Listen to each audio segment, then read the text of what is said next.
Hello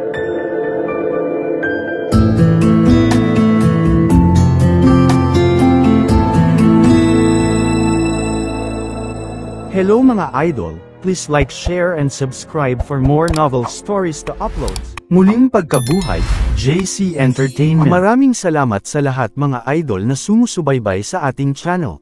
Please subscribe to our YouTube and Facebook channel, JC Entertainment. Maraming salamat po. Kabanata 1401.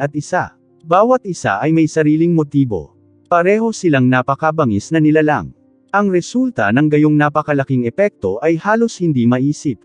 Nagkagulo ang buong bundok. Sinamantala ng maraming demonyong hayop ang sandali upang tumakas. Ang kahabaan ng mga bundok na ito ay malapit ng maglaho at ang pananatili dito ay magbubuwis lamang ng kanilang buhay.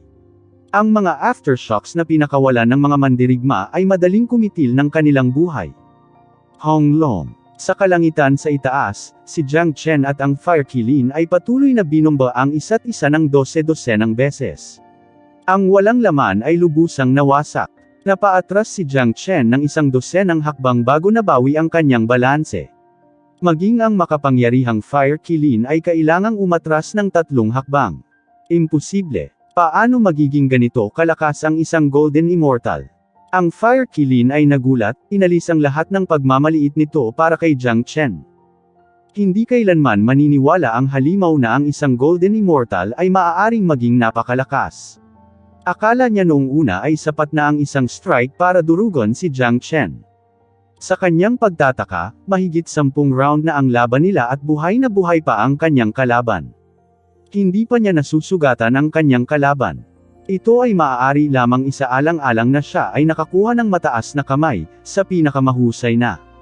Si Jiang Chen, masyadong, nakaramdam ng pagkamangha. Hindi siya nakakuha ng kalamangan sa labanan. Dapat malaman ng isang tao na noong nilabanan niya si Tian Meiyun, pantay-pantay sila, hindi agad nakilala ang mas mahina. Tila, ang labanang ito ay hindi pareho kumpara sa kanyang pakikipaglaban kay Tian Meiyun.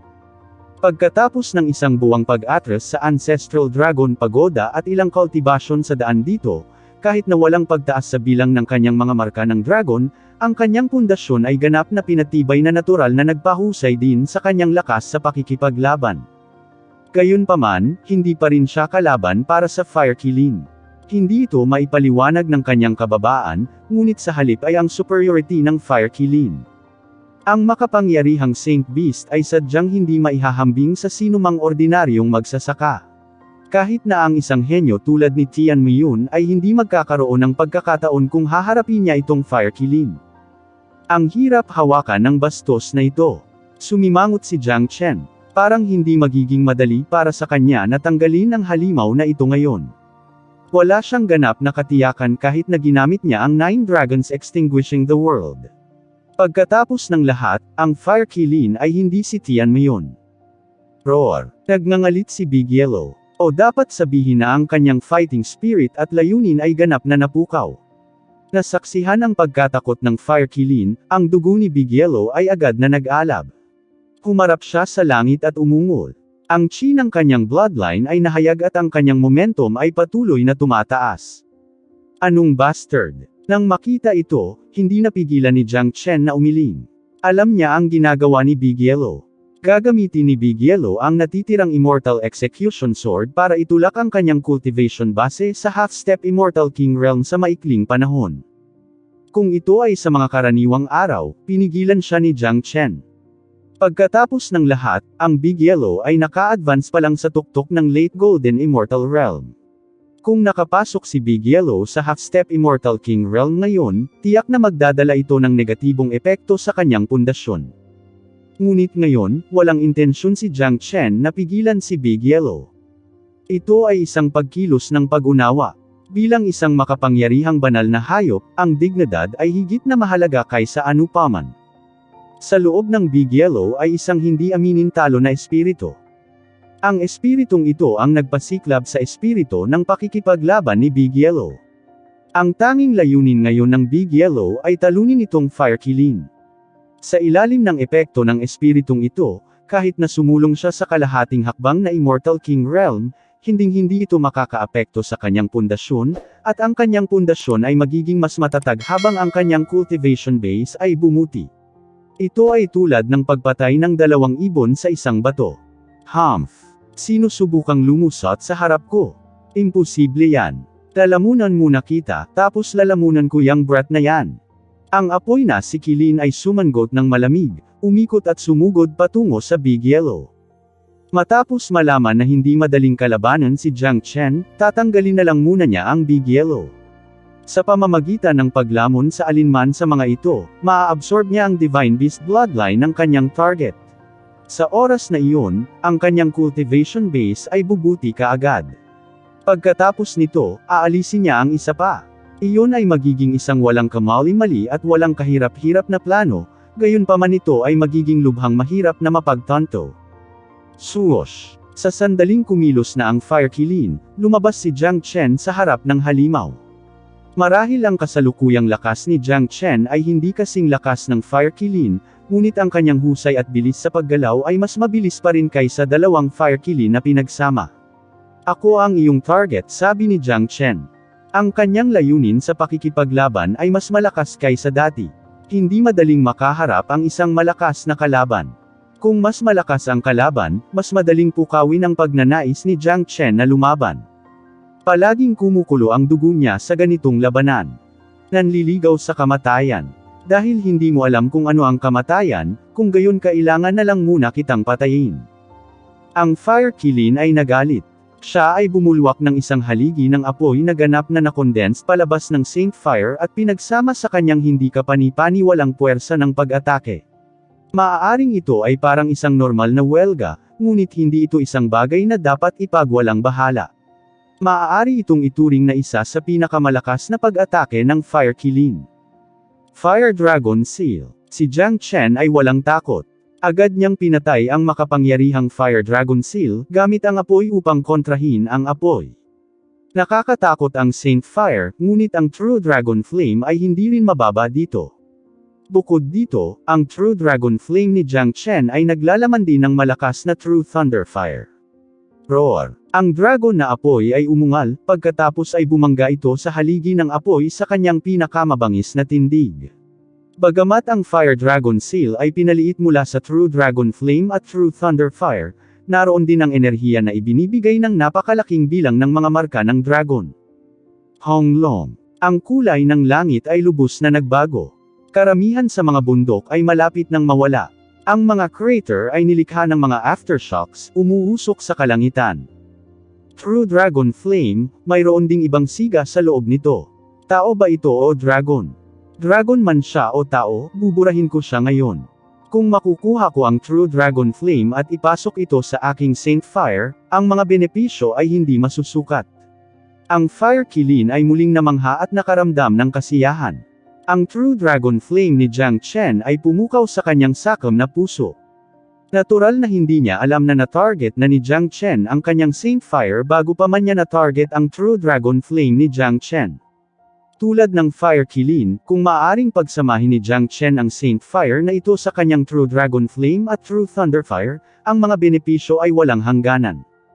Swoosh! Matapos i-cast ang Fire Dragon Seal, inilabas ni Jiang Chen ang Heavenly Saint Sword, na pinagsama sa espada, at naging isang entity.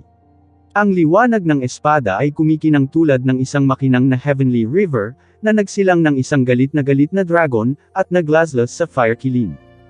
Naging mabangis si Jiang Chen pagkatapos ng bawat round ng labanan. Naramdaman ang katakutan ng Heavenly Saint Sword, sa wakas ay pinanatili ng Fire Kilin ang kanyang pagmamaliit sa taong ito at nagsimulang seryosohin ang labanan. Kabanata 1402. Nagpapakulo ng dugo na atmosfera. Kilin Treading the Sky. Sigaw ng Fire Kilin. Ang mga nakakakilabot na sound wave ay dumagundong na parang kulog. Kasabay nito, ang chi ng Fire Kilin ay umakyat sa tuktok nito. Ang mga pulang apoy ay patuloy na bumulwak na parang bulkan. Ang di umano'y malaki at matibay na katawan ng halimaw ay muling lumaki. Isang nakakatakot na kuko na kasing laki ng bundok ang Yurakan laban sa Heavenly Saint Sword ni Jiang Chen. Ang bawat lugar na dinaanan ng kuko sa kawalan ay durog-durog. Tila nanginginig ang buong langit parang bubuon ng bunganga ng inapakan. Ang pamamaraan ng pagtapak na ito ay may katulad na mga katangian tulad ng 5 hakbang ng Asher Dragon ni Jiang Chen. Parehong hindi kapani-paniwalang mga diskarte sa pakikipaglaban at likas na kakayahan, hindi maihahambing sa anumang ordinaryong kasanayan. Ang walang laman ay ganap na nasira. Ang mga bugzo ng bagyo ay nasa lahat ng dako. Tinapakan mismo ng Fire Qilin ang Heavenly Saint Sword ni Jiang Chen. Halos basagin ng kapangyarihan nito ang lahat ng lakas ng espada. Sa kabilang banda, si Jiang Chen ay tila hindi naging mahina. Naglunsad siya ng isang nakakatakot na welga. Sa pamamagitan ng paggamit ng lahat ng kanyang lakas, maaari niyang pantayan ang Fire Qilin. Mas maraming hangin ang nakatakas mula sa kawalan, na naging mas mapanglo sa larangan ng digmaan. Pagkatapos maglaslas ng strike, hindi tumigil si Jiang Chen. Nagpatuloy siya sa pag-atake. Ang bawat pag-atake niya ay nakakasira ng lupa at hindi mapaglabanan.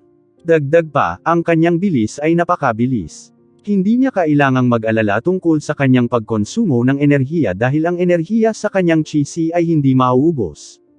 Ang Fire Qilin ay natural na hindi mas mahina. Ang nakakatakot na laban ng espada ni Jiang Chen ay hindi nagawang saktan ang hayop. Sa halip, hindi komportable si Jiang Chen dahil sa matinding pag-atake ng Fire Qilin. Roar. Bagamat parang ang Fire Qilin ay nangunguna sa ibabaw, hindi ito nakatulong upang iangat ang fighting spirit ng halimaw. Galit na galit ang Fire Qilin dahil hindi ito ang gusto niyang resulta. Para sa kanya, nakakahiya ang pagkakaroon ng matinding pakikipaglaban sa isang mahinang Golden Immortal sa loob ng mahabang panahon. Ang mas nakakahiya ay ang tagal niyang pinaghirapan, pero hindi lang niya nagawang pabagsakin ang kalaban, hindi man lang siya nagdulot ng sugat sa balat ng kalaban. Ito ay walang alinlangan na isang matinding dagok sa mapagmataas na Fire Qilin. Roar. Sa kabilang panig, pagkatapos pinuhi ni Big Yellow ang asensya ng Immortal Execution Sword na parang baliw, muli siyang sumugod sa kalahating hakbang na Immortal King Realm.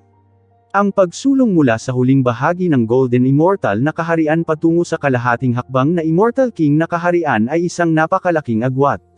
Ang mga ordinaryong magsasaka ay mahihirapang malampasan ito.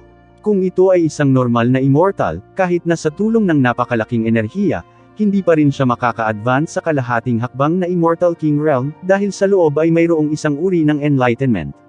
Ang isang malaking puwang na tulad nito ay hindi madaling maitawid. Gayunpaman, ang gayong agwat at bottleneck ay parang wala sa Big Yellow. Katulad lang noong muling nagkatawang tao si Jiang Chen bilang isang cultivator sa Saint Origin World at nagkaroon ng smooth sailing cultivation. Pagkatapos ng pagsulong sa kalahating hakbang na Immortal King Realm, ang lakas ng labanan ni Big Yellow ay naging mas nakakatakot. Siya ay naging isang Divine Dragon Horse.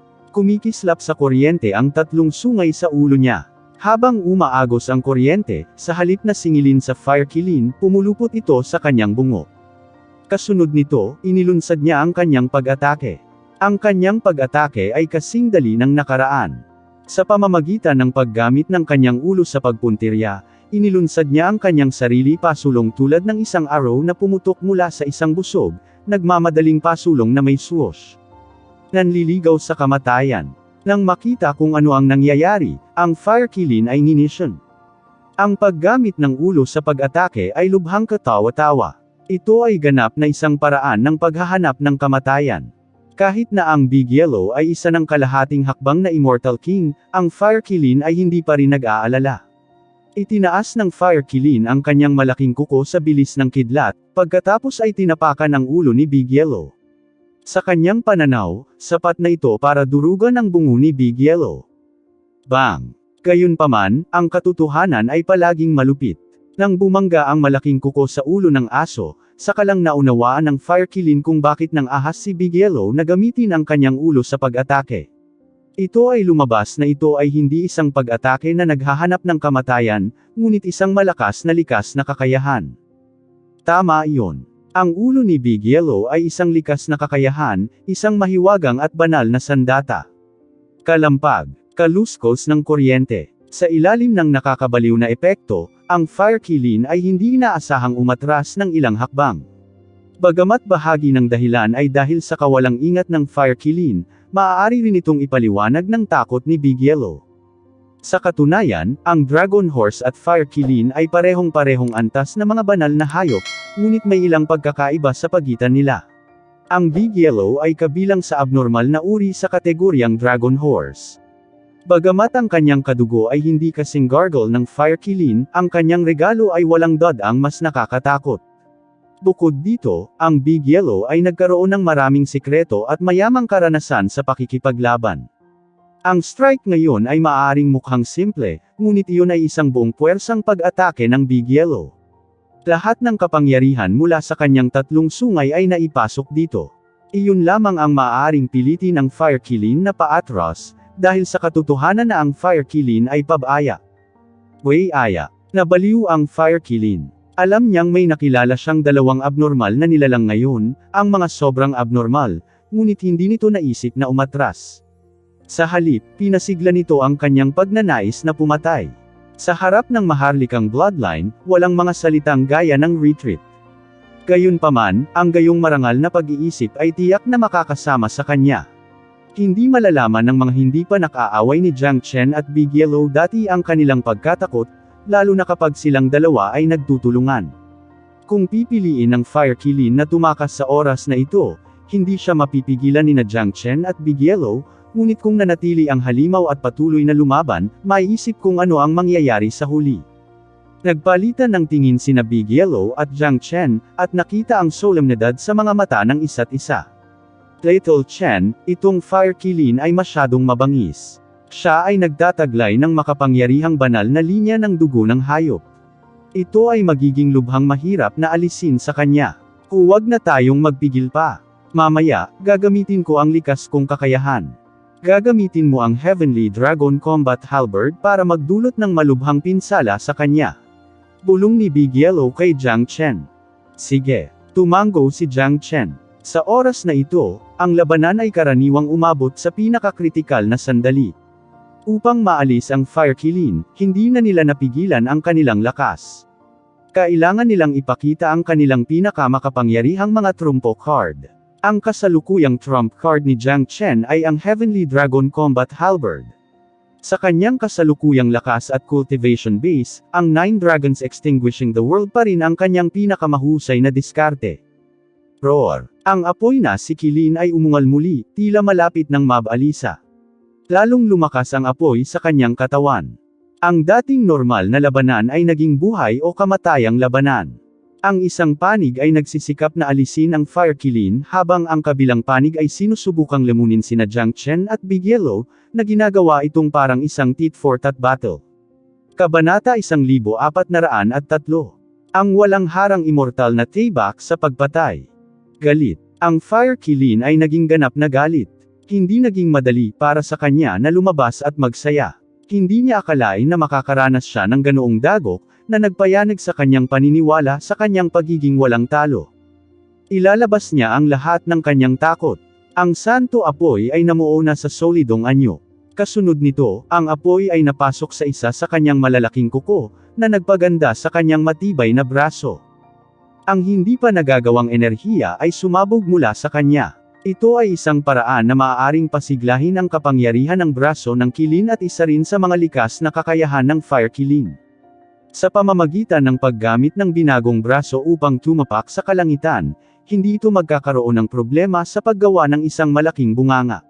Ang kapangyarihan nito ay hindi bababa sa 2 beses na mas malakas kaysa sa normal na Qilin treading the sky. Sa kabilang panig, ang Big Yellow ay muling nagsagawa ng kanyang ikatlong sungay.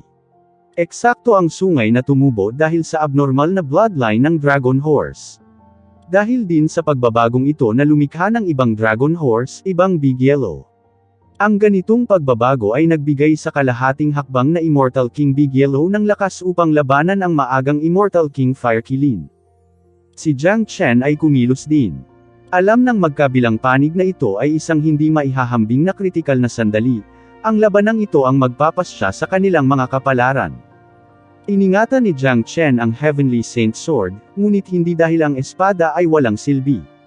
Sa mga tuntunin ng kapangyarihan, ang espada ay sapat na upang tumugma sa Heavenly Dragon Combat Halberd, o nalampasan pa ito, ngunit sa isang tunay na labanan, ang Heavenly Dragon Combat Halberd ay gumaganap pa rin ng isang napakahalagang papel dahil maaari itong magamit upang ilunsad ang Heaven Dragon 9 Strikes. Napakalakas ng Fire Kilin, kaya kailangan niya ang 9 Dragons Extinguishing the World para sugpuin ang halimaw. Heavenly Dragon Combat Halberd. Siyam na dragon na nagpapapatay sa mundo. Malalang dragon kabayo. Ang divine braso ni Kilin, Kilin Treading the Sky. Sa sandaling ito, ginamit nilang tatlo ang kanilang pinakamalakas na atake. Lahat sila ay may parehong pag-iisip, iyon ay upang mapupuksa ang kalaban sa isang welga, o hindi bababa sa malubhang pinsala sa kalaban. Hong Long. Ito ay isang hindi pa nagagawang mabangis na labanan. Perpektong inilunsad ni Big Yellow ang kanyang Fatal Dragon Horse sa unang pagkakataon. Ipinakita nito kung gaano kahalaga ang Big Yellow sa labanang ito. Siyempre, ang Fire Kilin ay isang makalangit na banal na Saint Beast na kwalipikadong gawing seryoso ang Big Yellow sa labanan. Brewer. Narinig ang dagandong ng dragon kasabay ng alulong ng Combat Halberd. Naroon din ang dagandong ng Dragon Horse at Fire Kilin.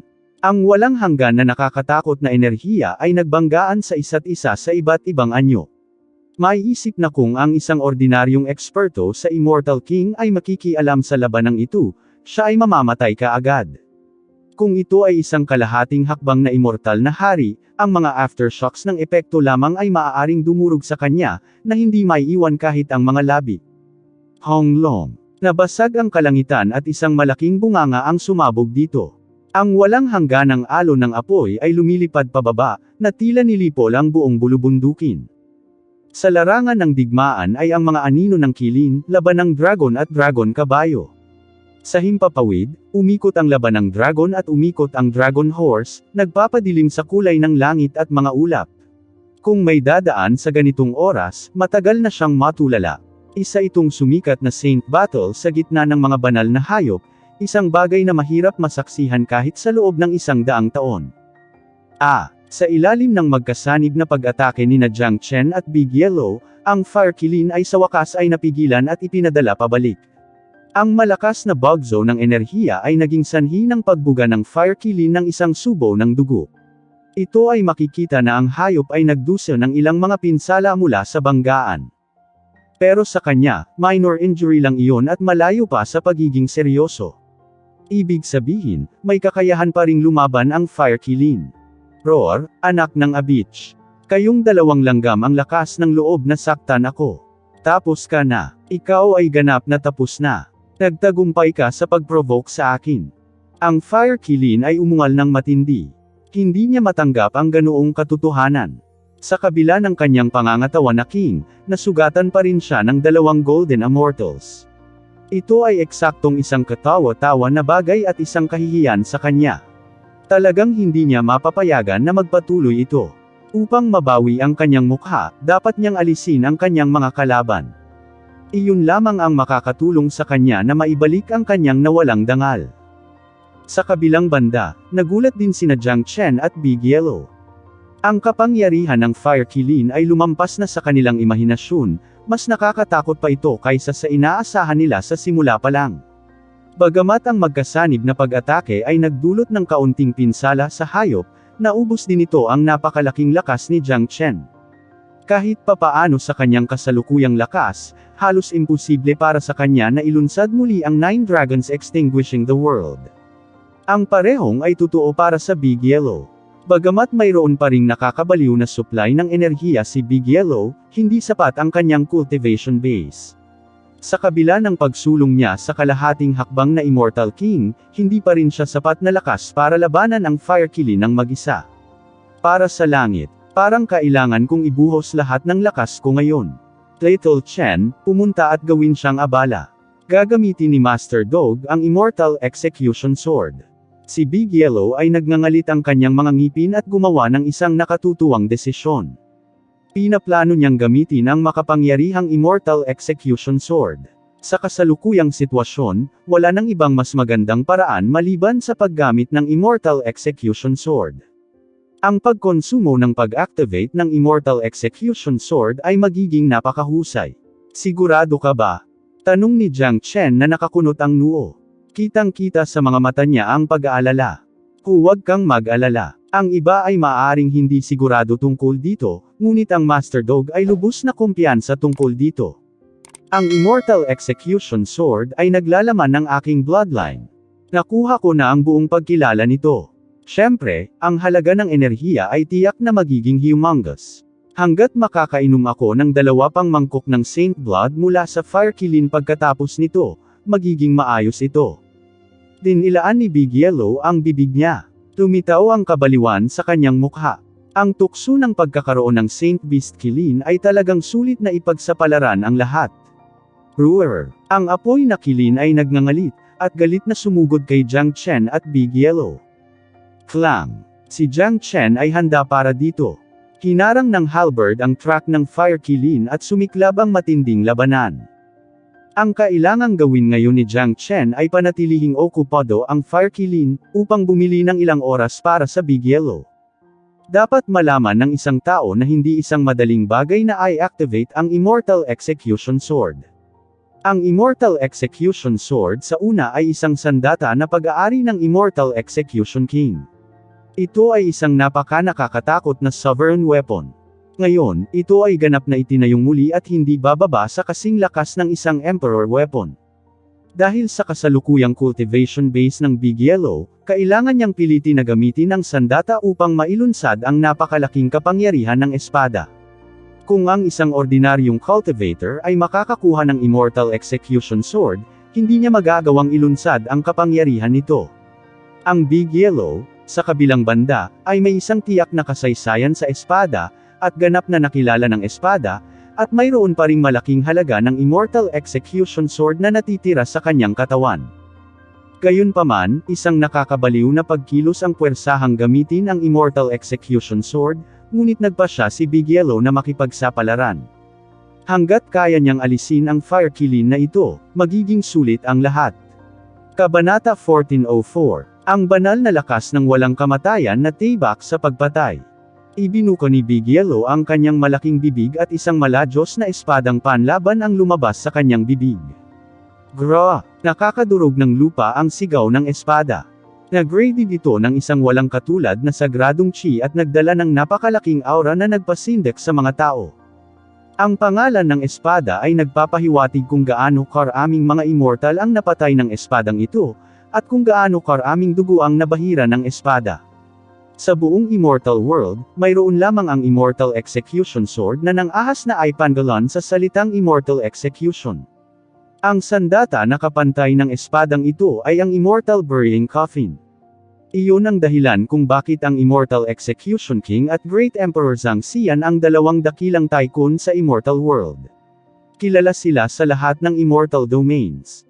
Ang espada ay lumipad sa itaas ng ulo ni Big Yellow, na patuloy na naglalabas ng kakaibang kinang. Ang ekspresyon ni Big Yellow ay sobrang solemn. Ang walang hanggan na enerhiya ay nagsimulang dumagsa sa Immortal Execution Sword. Para kay Big Yellow, ang Immortal Execution Sword ay parang isang bangin. Parang walang limitasyon sa lakas na kailangan para magamit ang espadang ito. Kahit isang malawak na karagatan ng enerhiya ay hindi magiging sapat para sa pagkonsumo nito. May dalawang pakinabang ang Big Yellow. Ang isa ay na siya ay ganap na nakilala ng Immortal Execution Sword, at ang isa pa ay ang kanyang bloodline ay makapangyarihan at ang enerhiya sa kanyang katawan ay napakalaki.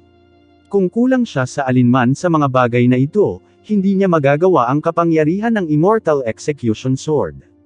Kung papalitan siya ng iba, hindi na niya kailangang isipin pa.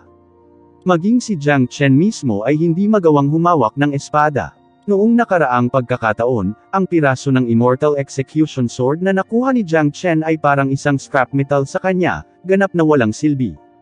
Itinuon ni Big Yellow ang lahat ng kanyang atensyon sa paghawak ng espada nang hindi nababahala na maabala ng Fire Kilin ang proseso, dahil masyado siyang kumpiyansa kay Jiang Chen. Naniniwala siya na walang problema si Jiang Chen sa pagharang sa Saint Beast. Sa kabilang panig, nakita ng Fire Kilin ang Big Yellow na humahawak ng mystical sword. Sa kabila ng kanyang cultivation base, hindi malinaw na nararamdaman niya ang malakas na pressure na lumalabas mula dito. Sa wakas ay binago ng ganoong sitwasyon ang kanyang ekspresyon. Brewer. Ang fire kilin ay umungal ng malakas. Bakas sa kanyang mga mata ang bakas ng takot. Haha. Fire kilin, nagsisimula ng makaramdam ng takot, hindi ba? Kung ikaw ay natatakot, maaari kang makaalis dito ngayon, maging isang pagong sa isang shell at hindi na lalabas muli. Kung sakaling makaharap mo kami sa hinaharap, mas mabuting manatili ka hanggat maaari, talo ka. Haha. Tumawa si Jiang Chen at nagsimulang inisyon ang fire kilin. Ito ay isang provocation. Sa katunayan, takot siya na pipiliin ang fire kilin na tumakas pagkatapos maramdaman ang puwersang nagpapapigil mula sa Immortal Execution Sword, dahil wala siyang kasiguraduhan sa pagpigil sa hayop kung pipiliin itong tumakas. Bilang isang Saint Beast, may isip kung gaano ka-proud ang fire kilin. Dahil dito, inatake ni Jiang Chen ang sensitibong bahagi ng fire kilin upang pasiglahin ang emosyon ng hayop. Oo nga, pagkatapos marinig ang panunuya ni Jiang Chen, muling nagalit ang halimaw. Nawala agad ang bakas ng takot sa mga mata nito.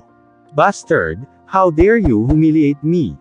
Sa isip ko, walang salitang tumakas. Sa tingin mo ba sapat na ang mystical sword para takutin ako? Ketawa-tawa. Let me tell you this, lahat ng ito ay nangyayari dahil sa akin.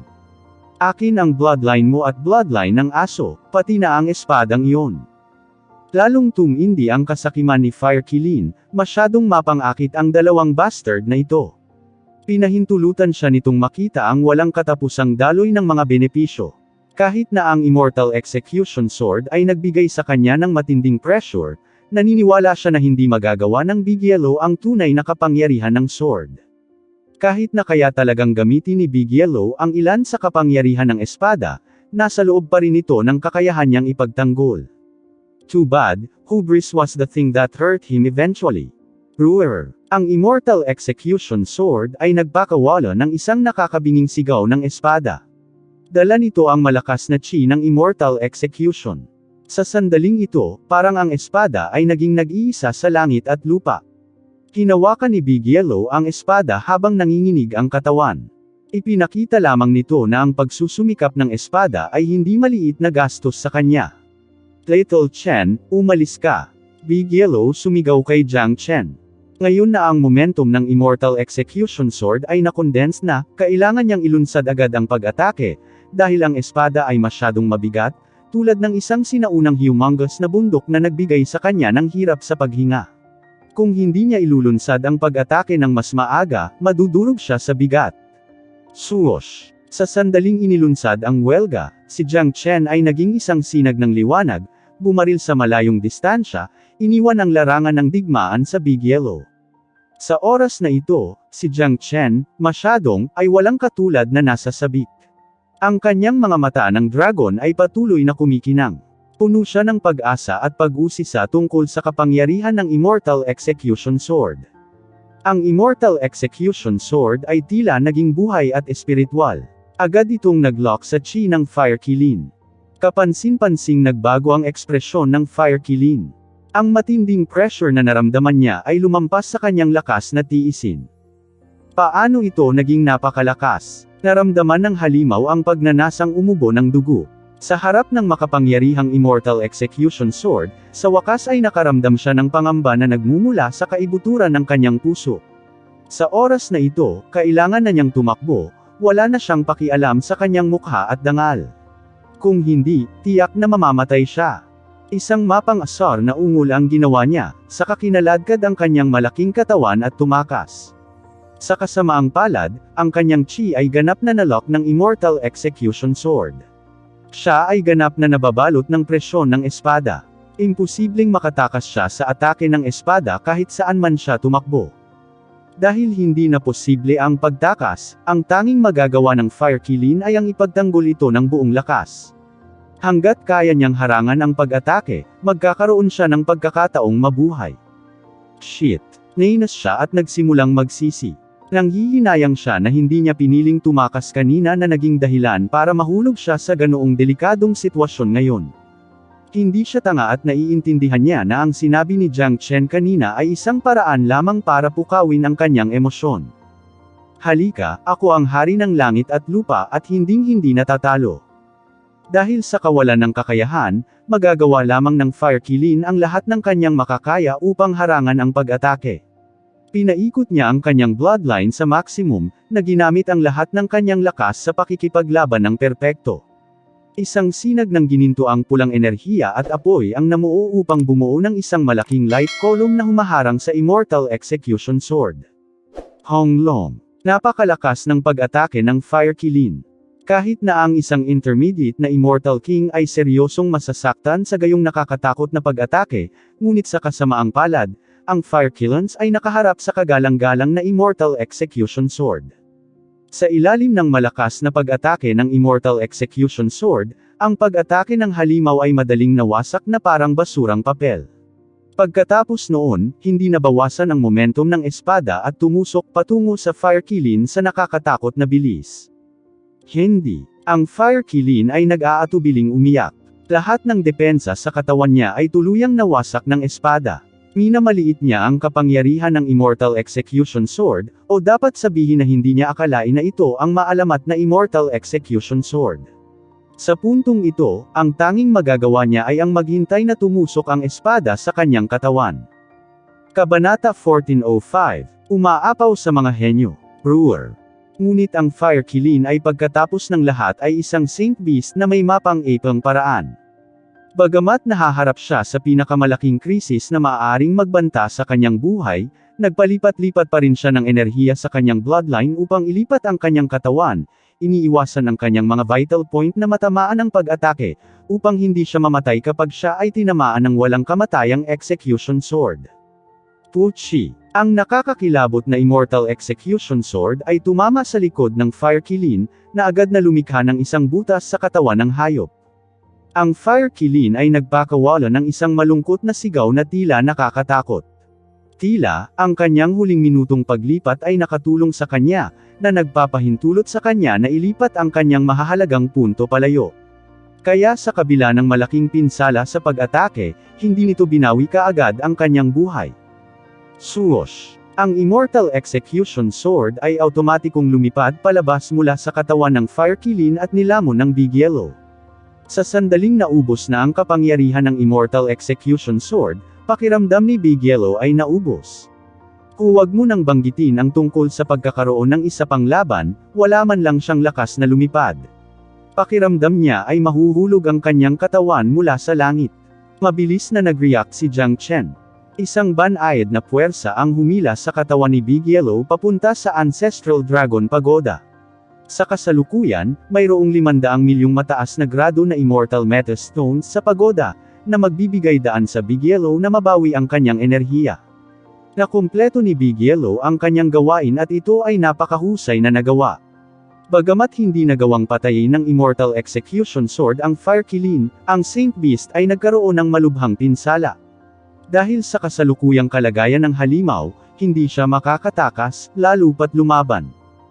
Brewer. Ang apoy na si Qilin ay nagpakawala ng isang iyak na tila siya ay nagdadala ng matinding paghihirap. Galit niyang sinulyapan si Jiang Chen, pagkatapos ay kinaladkad ang kanyang sugatang katawan na lumilipad patungo sa isang direksyon. Iniisip mo pa rin bang tumakas sa oras na ito? Inihayag ni Jiang Chen ang isang bakas ng malamig na ngiti sa gilid ng kanyang bibig. Kung hahayaan niyang makatakas ang Fire Qilin sa ilalim ng ganoong sitwasyon, mawawala ang buong mukha niya at hindi na siya dapat tawaging eksperto. Hong. Inilunsad ni Jiang Chen ang kanyang malalaking kamay, tinamaan ang True Dragon Palm. Isang nakakatakot na dugo-pulang Dragon Claw ang bumaril, na bumabalot sa Fire Qilin sa loob. Roar, anak ng a bitch. How dare you do this to me? Ito ay kalapastanganan sa lahat ng Saint Beasts. Nililigawan mo si kamatayan, alam mo ba? Ang apoy na si Qilin ay galit na umungol, ngunit nakakalungkot na kahit gaano pa siya kahirap magpumiglas, hindi siya makawala sa kuko ng dragon ni Jiang Chen. Ang kasalukuyang Fire Qilin ay ganap na nawalan ng kakayahan upang labanan si Jiang Chen at ngayon ay naghihintay lamang na patayin ang kanyang kaaway.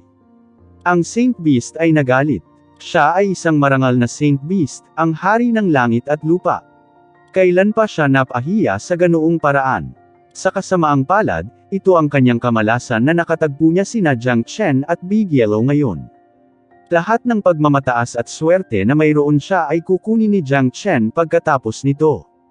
Nililigawan si kamatayan. Iniisip ko kung sino ang nanliligaw kay kamatayan. Isang pahiwatig ng layunin ng pagpatay ang lumabas mula sa mga mata ni Jiang Chen. Handa na siyang patayin ang Fire Qilin.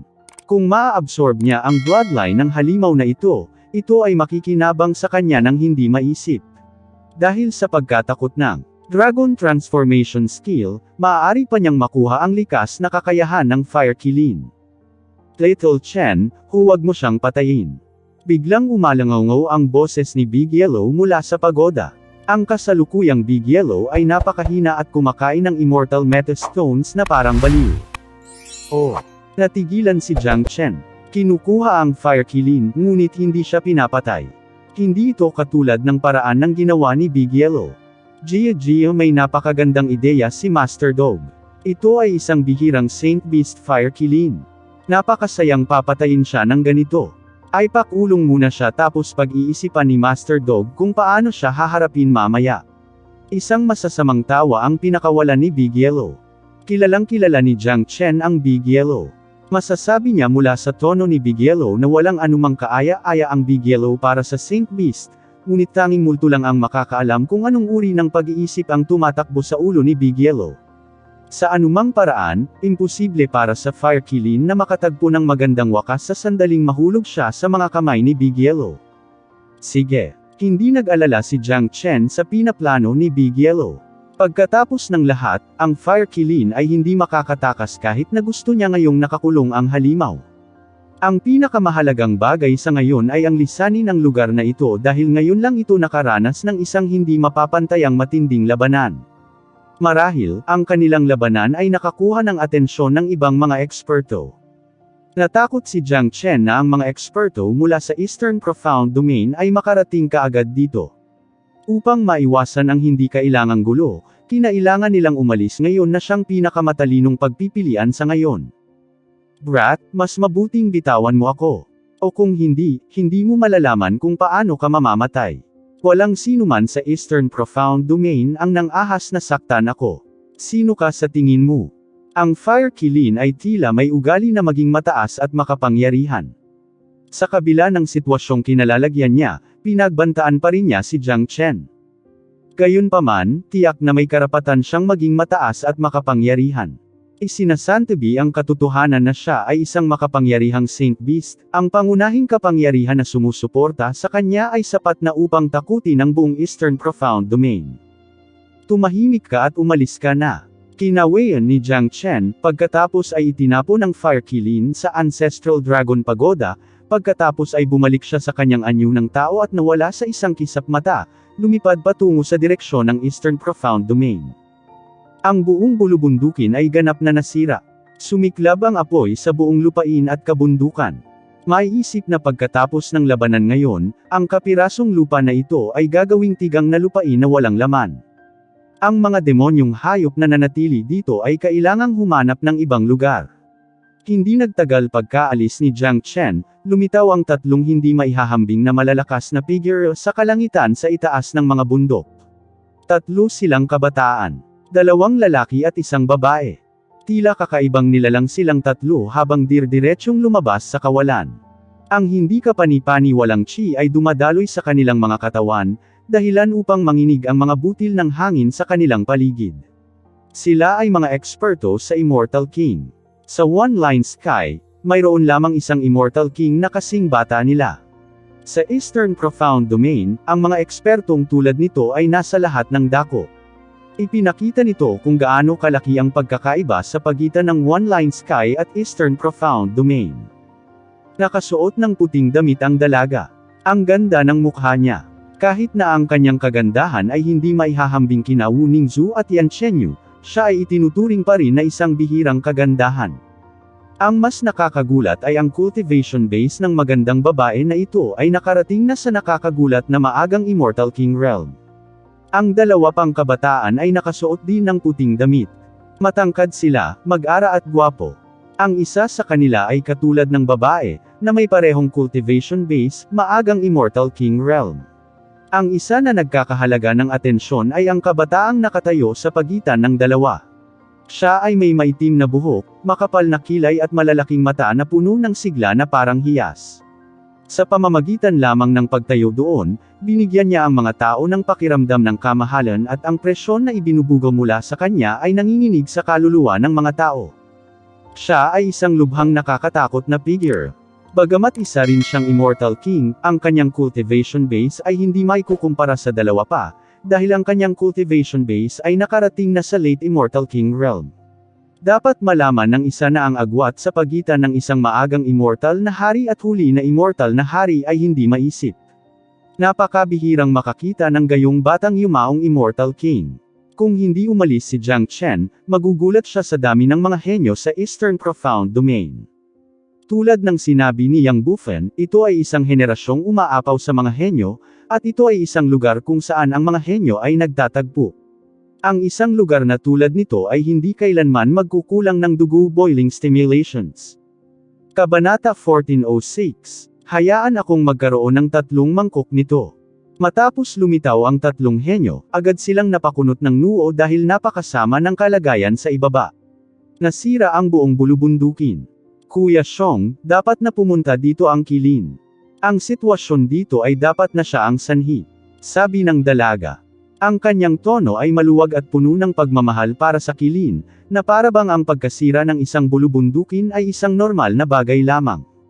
Napakalakas ng Qilin. Siya na mismo ang naubusan ng sekta. Dahil alam niyang magdudulot siya ng matinding aksidente, hiniling ng elder na hanapin namin siya sa labas at ibalik siya. Sabi ng isa pang kabataan. Sa paghusga sa kanyang sinabi, ipinakita nito na kasama sila ng Fire Qilin. Ang lugar na ito ay may Qi, ngunit naaamoy ko rin ang kanyang dugo. May mga marka ng labanan sa bulubunduking ito. Mukhang nakipag-away siya sa isang tao dito. Nakasimangot na sabi ng nagngangalang Kuya Xiong. Mayroon siyang malalim na cultivation base at isang pares ng tumpak at tumpak na mga mata. Matapos marinig ito, bahagyang nagbago ang ekspresyon ng dalawa. Kuya Xiong, ang ibig mong sabihin ay may nasugatan si Qilin? Tanong ng binata. Tumitaw ang galit sa kanyang mga mata. Yan ang nanliligaw kay kamatayan. Ang Fire Qilin ay ang Saint Beast ng aming Nanbei family. Ito ay kumakatawan sa mapalad na palatandaan ng aming pamilya. Sino sa buong Eastern Profound Domain ang nang-ahas na salakayin si Qilin? Maliban kung gusto nila ng kamatayan. Galit na wika ng dalaga. Sila ang mga henyo ng Nanbei family. Sa Eastern Profound Domain, mayroong 2 aristokratikong pamilya, 3 imperyo at 6 na immortal na sekta. Ang pamilya Nanbei ay isa sa mga maharlikang pamilya. Kilalang kilala ang pamilya at walang nang-ahas na guluhin sila. Ang Fire Qilin ay ang Saint Beast ng pamilya.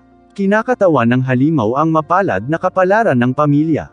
Halos lahat ng tao sa domain ay alam ang tungkol dito. Sa lahat ng panahon, ang Fire Qilin ay pinagbigyan at pinrotektahan ng mga nakatataas sa pamilya Nanbei.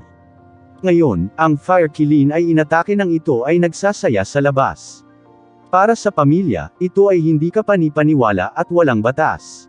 Nasugatan ang Fire Qilin. Nararamdaman ko ang pag-anod ng kanyang Saint Blood sa hangin, ngunit hindi ko alam kung nasaan siya ngayon. Sabi ni Nanbei Xiong na nakakunot ang noo. Siya ay isang pambihirang henyo sa pamilya at naabot na niya ang yumaong Immortal King Realm sa murang edad, na naging dahilan upang siya ay isa sa mga kilalang buhay sa kabataang henerasyon ng Eastern Profound Domain. Buzz. Sa oras na ito, biglang nanginag ang isang gintong anteng-anteng sa katawan ni Nanbei Xiong. Agad niyang inilabas ang anteng-anteng. Isa itong senyales na anteng-anteng na espesyal na ginawa sa kanilang pamilya. Hanggat nasa loob sila ng Eastern Profound Domain, matatanggap nila ang pinakabagong update mula sa kanilang pamilya. Hong. Isang alon ng walang kapantay na galit ang lumabas sa kanyang katawan. Ito ay tulad ng isang tidal wave na lumiligid sa kalangitan sa itaas ng mga bundok, na nagdulot ng kaluskos sa kawalan. Anong problema, Kuya Xiong? Nagmamadaling tanong ng dalaga. Ang salita ay nagmula sa pamilya na ang chi ng Qilin ay nawala na, sabi ni Nanbei Xiong.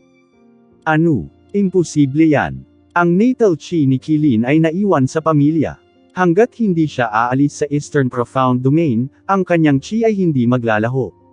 Bilang pinakamataas na Saint Beast ng aming pamilya, hinding-hindi aalis si Qilin sa domain.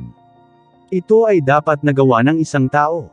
Isa pa, sa pagtingin pa lang kung gaano kagulo ang battlefield na ito, parang may nakahuli na sa kanya. Hindi kaya, may nakapatay na sa Fire Qilin. Nang makarating ang kabataan sa ganitong conclusion, agad na nagningning ang kanyang mga mata. Alam na alam niya ang kahalagahan ng Fire Qilin sa kanilang pamilya.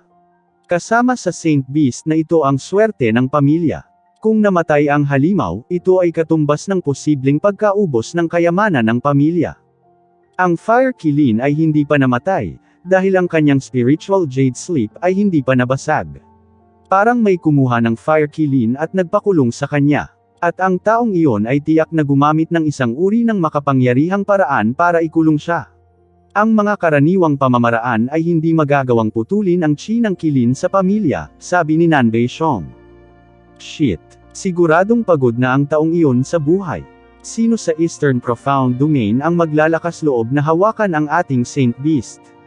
Ito ay dapat nagawa ng Zug family. Ang mga ordinaryong tao ay hindi magkakaroon ng paraan upang putulin ang koneksyon sa pagitan ni Qilin at ng ating pamilya, galit na wika ng dalaga. Ang labanan dito ay hindi pa nagtatapos. Pumunta tayo sa direksyon na iyon at tingnan kung may makikita tayong mga pahiwatig. Si Nanbei Xiong, masyadong, ay galit at siya ang unang lumipad, na sinundan ng malapitan ng dalawa pa. Malaking bagay ito sa pamilya Nanbei, o maging sa buong Eastern Profound Domain. Ang pagkawala ng Fire Qilin ay tiyak na magiging isang pangunahing balita, dahil ang Fire Qilin ay masyadong mahalaga sa Nanbei family. Ang halimaw ay halos naging simbolo ng pamilya. Sa kabila noon, may humipo pa rin at nakuha ang Fire Qilin, na tiyak na magiging malaking bagay sa lalong madaling panahon. Gayunpaman, kahit na sa pamamagitan ng pag-ikot ng kanyang utak, hindi akalain ni Nanbei Xiong na ang mga naglakas loob na hawakan ang Fire Qilin ay hindi pa nakakaalam ng pagkakaroon ng kanilang pamilya at sila ay dalawang maliit na baguhan na kararating lang sa Eastern Profound Domain. Siyempre, dahil sa karakter ni Jiang Chen at Big Yellow, aatakehin sana nila ang halimaw kahit na alam nila ang pagkakakilanlan ng Fire Qilin. Dahil sa pagkawala ng Fire Qilin, nagpanik ang tatlong henyo. Kung hindi nila matagpuan ang Saint Beast, tiyak na mapapatarante rin ang buong pamilya. Sa sandaling ito, nalampasan na ni Jiang Chen ang bulubundukin at nakapasok sa tunay na rehiyon ng Eastern Profound Domain. Si Jiang Chen ay hindi sabik na malaman ang sitwasyon sa domain. Sa halip, nagtago siya sa Ancestral Dragon Pagoda.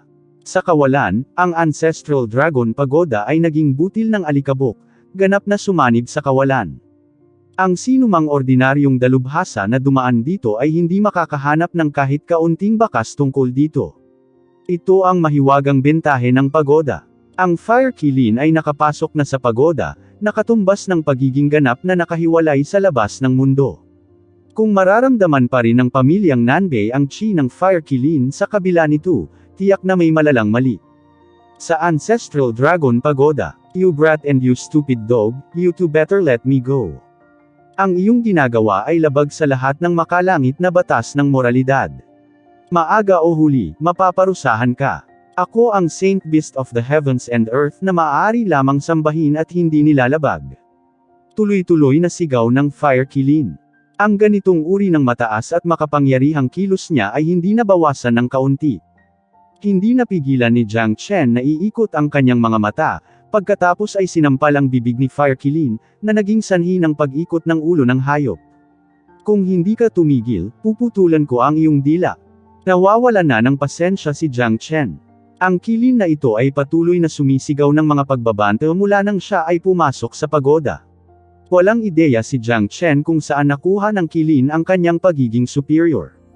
Sa kabila ng katotohanan na ang Saint Beast ay binihag na ng isang tao, itinuring pa rin niya ang kanyang sarili bilang isang hari.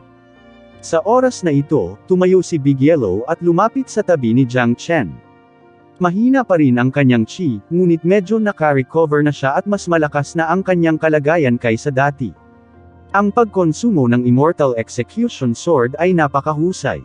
Hindi sapat na umasa lamang sa immortal metastones.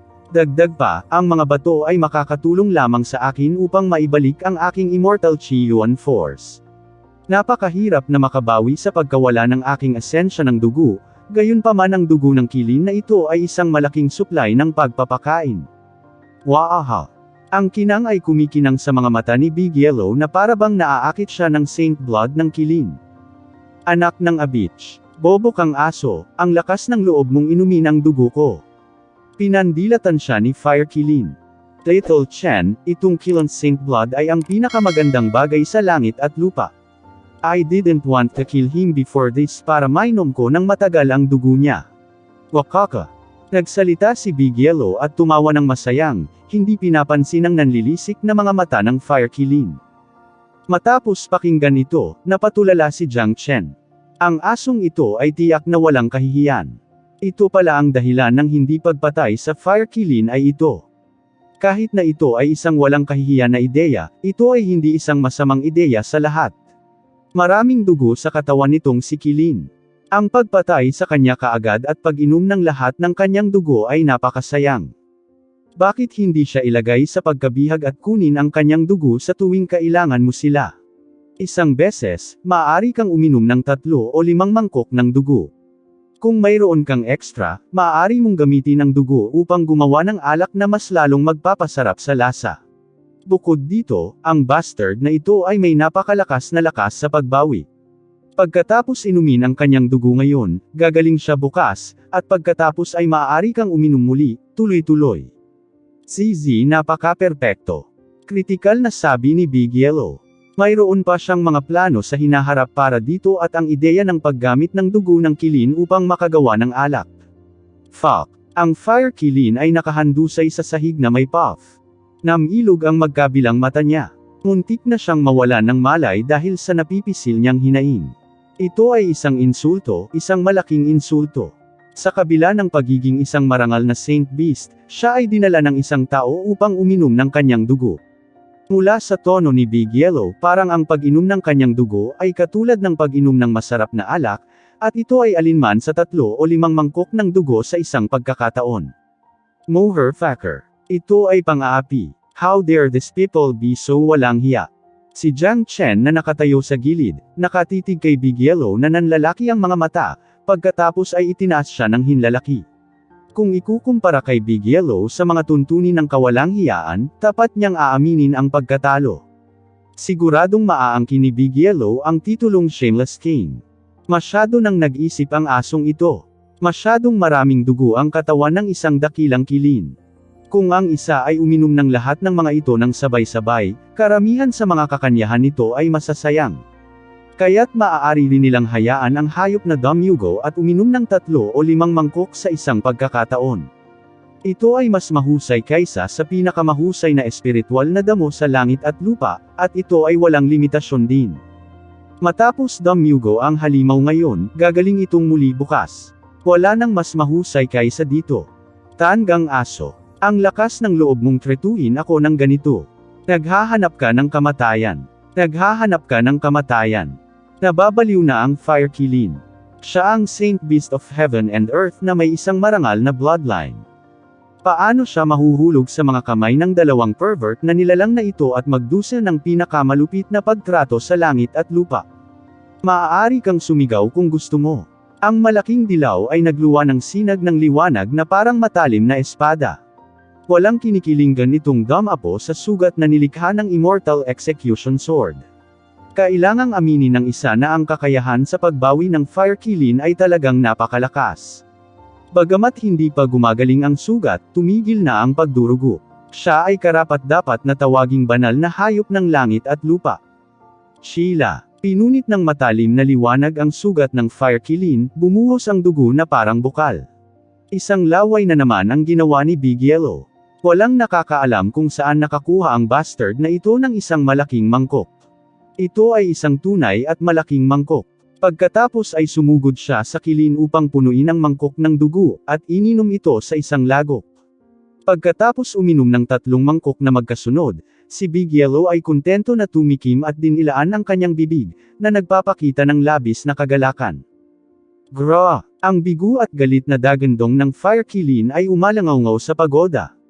Kabanata 1407. Late Golden Immortal Realm. Tulad ng nakikita ng isa, pagkatapos lunukan ni Big Yellow ang 3 mangkok ng dugo ng Fire Qilin, ang kanyang paggaling ay napakabilis na tila nakikita, mas mabilis kaysa sa oras na ginamit niya ang Immortal Metastones.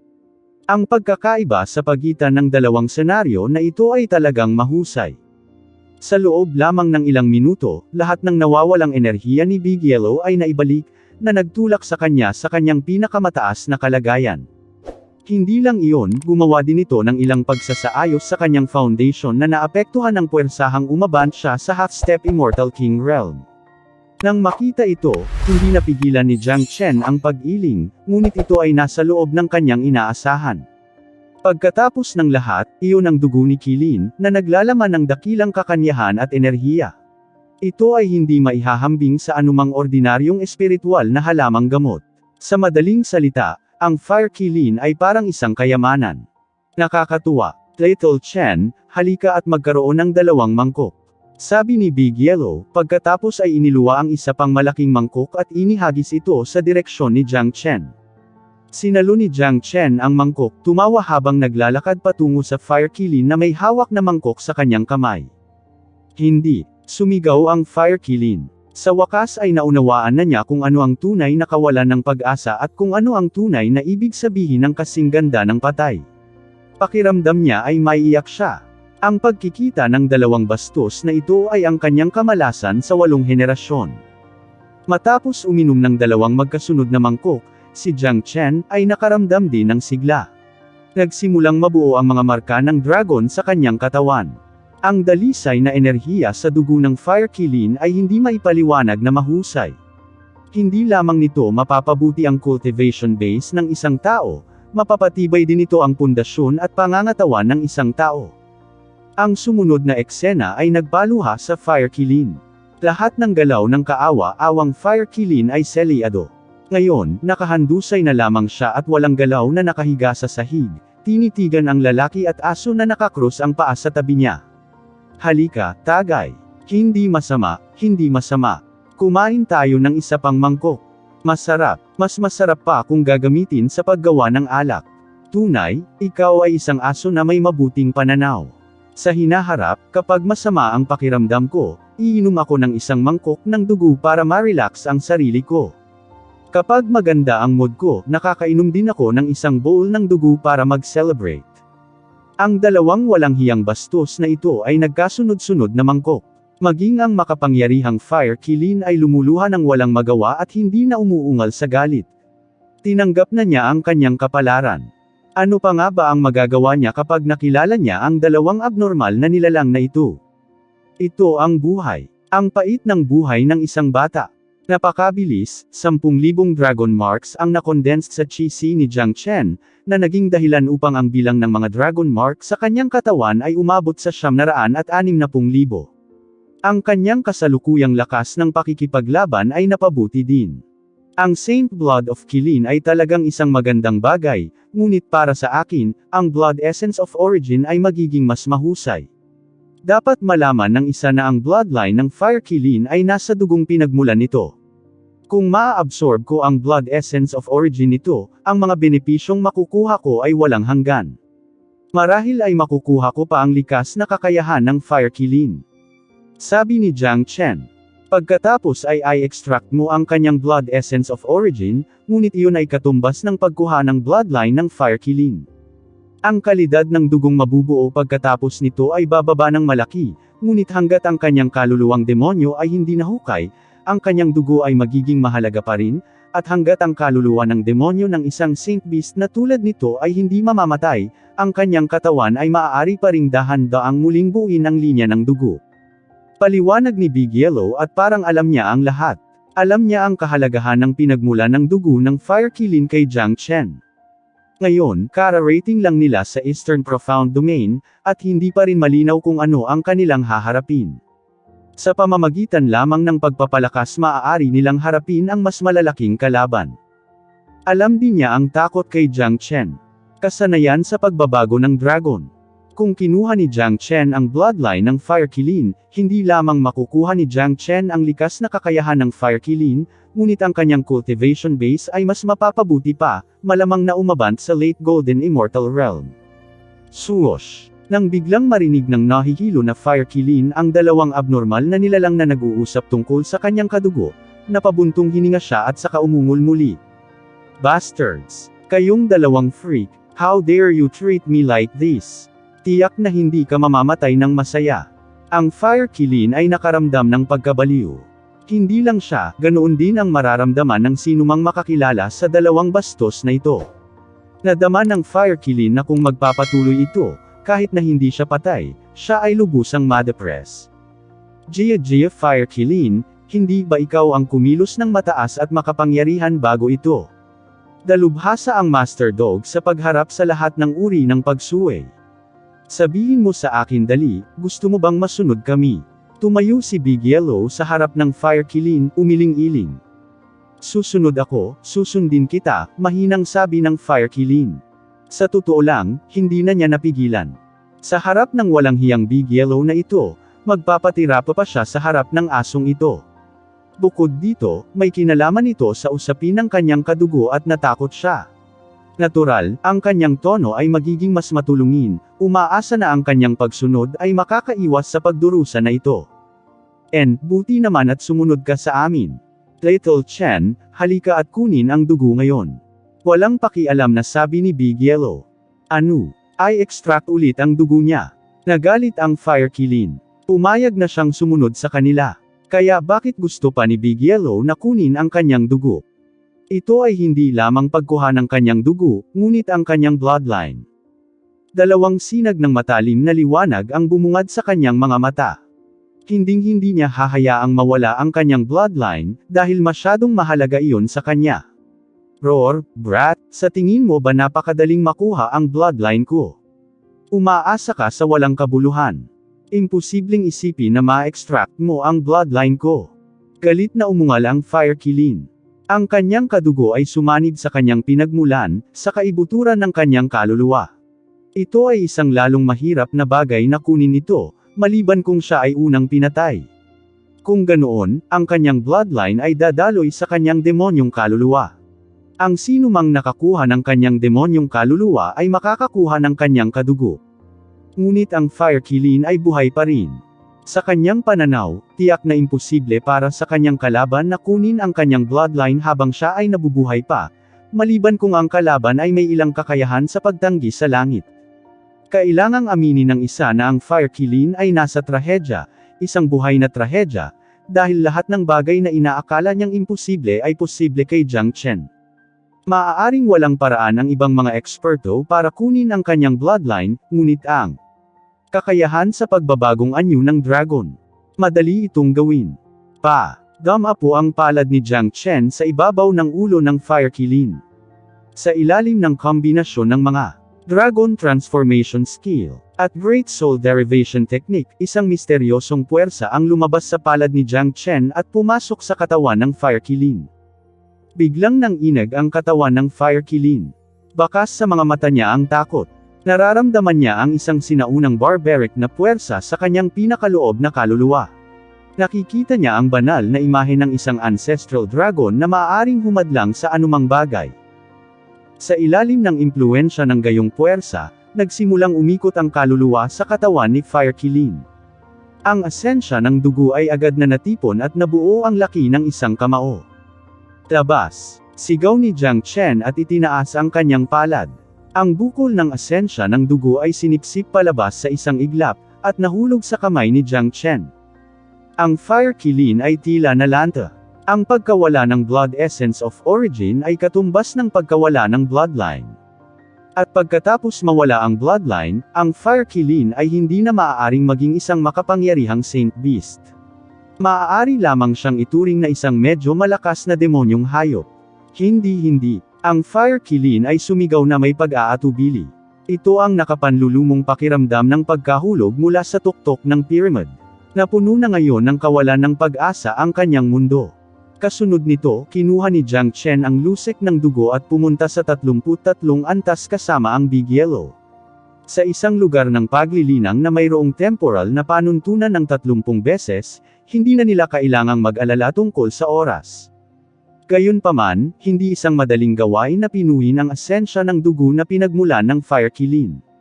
Kakailanganin niya ng hindi bababa sa 2 araw ng oras upang gawin iyon, ngunit ang 2 araw sa 33 antas ay hindi talaga mahaba sa panlabas na mundo. Sa labas, huminto si Nanbei Xiong at ang 2 pa sa kawalan. Ang yumaong Immortal King ay nagkunot ng mahigpit, dahil napagtanto niya na ang Qi ay ganap na nawala nang siya ay dumating dito. Medyo naramdaman ko pa rin yung Qi niya kanina. Dapat ito ay ang Qi ng taong nag-alis kay Fire Qilin, ngunit ito ay ganap na nawala ngayon. Sabi ni Nanbei Xiong, pinalaki niya ang lahat ng kanyang mga pandama, determinadong makahanap ng isang palatandaan ito, ngunit nabigo pa rin sa resulta. Wala dito. Kuya Xiong, wala dito, sabi ng babae. Mukhang may kakaibang paraan ang nagdala kay Fire Qilin. Nawala na natin ang target. Bumalik tayo at ipaalam ang pangyayari sa matanda. Si Nanbei Xiong ay tila isang batikang tao at hindi nag-aksaya ng oras sa mga hindi kinakailangang bagay. Dahil alam niyang nawalan siya ng target at imposibleng mahanap ang Fire Qilin, nagpasya siyang bumalik kaagad sa pamilya. Naglaho silang 3, pabalik sa pamilya ng Nanbei. Napadaan lang sila sa Ancestral Dragon Pagoda, ngunit parang hindi nila ito napansin. Sa kasalukuyan, ang Ancestral Dragon Pagoda ay naging mas nakakatakot. Ang 34 na antas ay na-condensed na. Sa aspeto ng pagtatago, maaari itong isama sa lahat ng bagay sa paligid nito anumang oras. Kahit na ang isang walang katulad na henyo tulad ni Nanbei Xiong ay hindi man lang ito natukoy. Ito ang malaking kalamangan ni Jiang Chen. Ang Ancestral Dragon Pagoda ay halos naging isang pinakamataas na mahiwagang kayamanan na maaaring magprotekta sa kanyang buhay. Sa 33 antas ng pagoda, habang ang bloodline ay patuloy na pinipino, ang Divine Dragon Bloodline ni Jiang Chen ay na-stimulate din sa isang tiyak na lawak, na pinasigla muli ang potensyal sa loob niya. Ang gayong nakakaganyak na paglago ay ang pinakaperpektong kondisyon, dahil ito ay isang mahalagang pagsulong na hindi nagkaroon ng epekto sa kanyang pundasyon. Ang bilang ng mga marka ng dragon ay patuloy na tumaas. Sa loob ng 2 araw, 35,000 bagong dragon mark ang nabuo, na gumawa ng kabuuang 975,000 dragon marks, 5,000 pa lang ang naabot sa kabuuang 1,000,000 dragon marks. Gayon din, 1,000,000 na marka ng dragon ang tiyak na bilang na kailangan upang makapasok sa huling bahagi ng Golden Immortal na kaharian. Hindi pa natatapos ang tulong na ibinigay ng bloodline ng Fire Qilin. Hindi magiging problema para kay Jiang Chen na i-condense ang isa pang 5,000 dragon marks. Ibig sabihin, pagkatapos makuha ang bloodline ng Fire Qilin, ang cultivation base ni Jiang Chen ay asenso sa ibang level, na maabot ang huling Golden Immortal Realm. Buzz. Sa wakas, naubos ang energy ng bloodline. Ang 5,000 marka ng dragon ay ganap na na-condensed.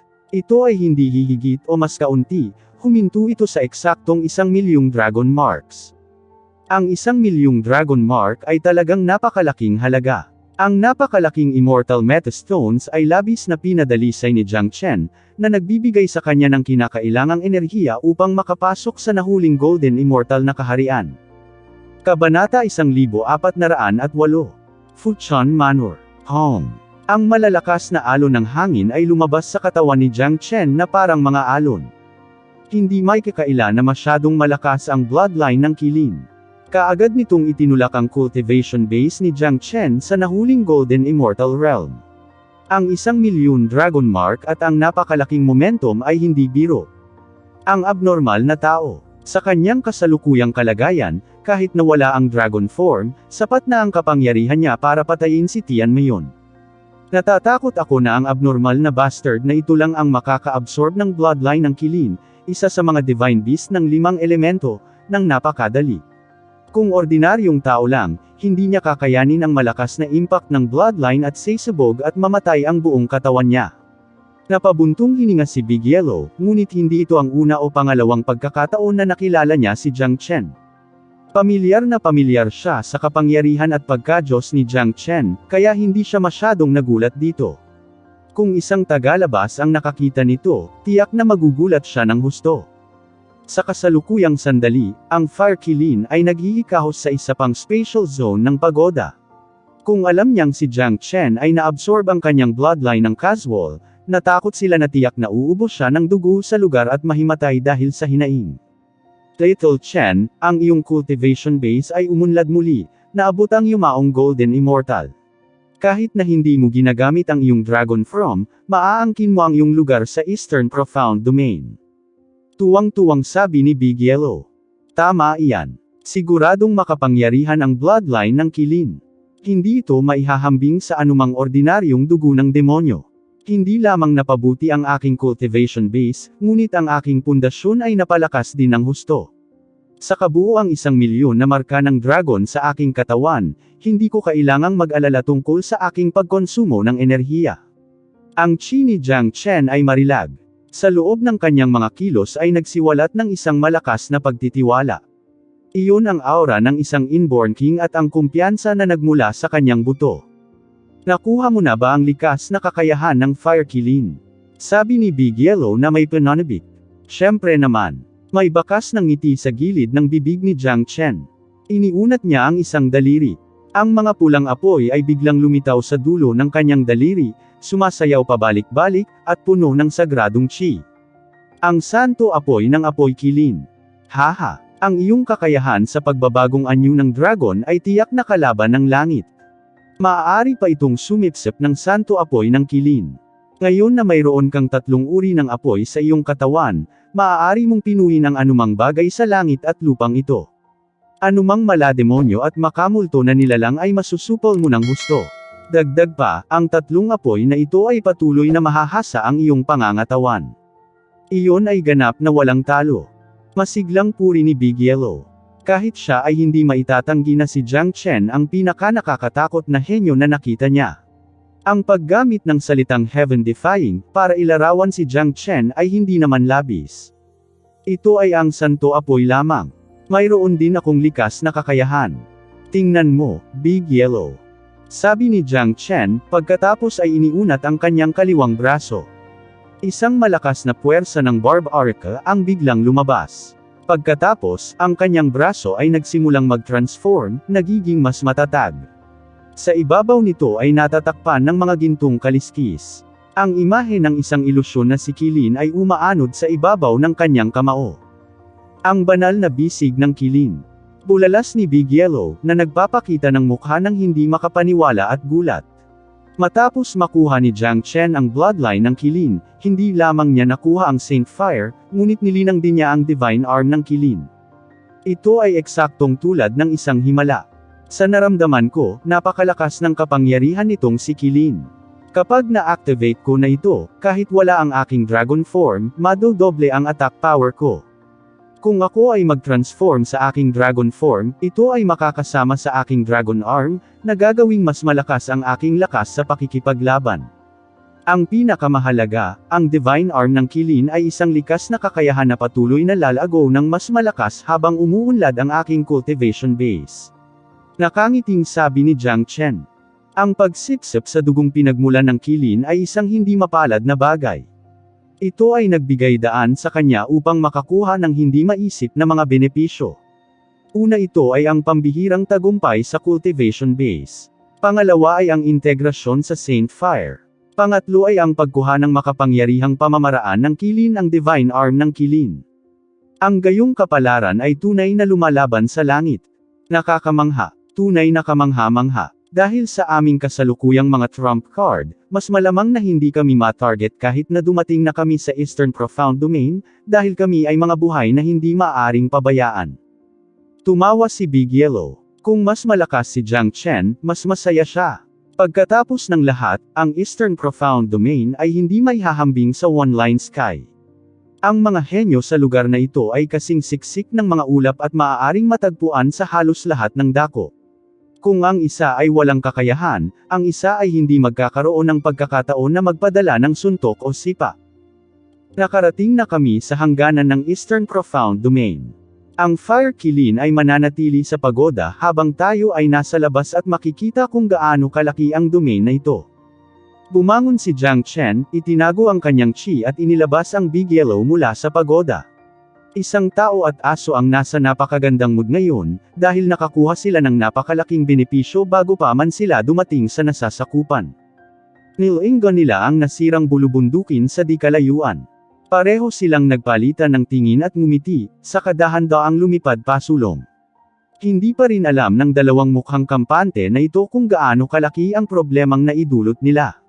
Ang pag-alis sa St. Beast ng Nanbay aristocratic family ay mas malaki pa kaysa sa pagsira sa minahanang mineral ng Profound Sun Sect.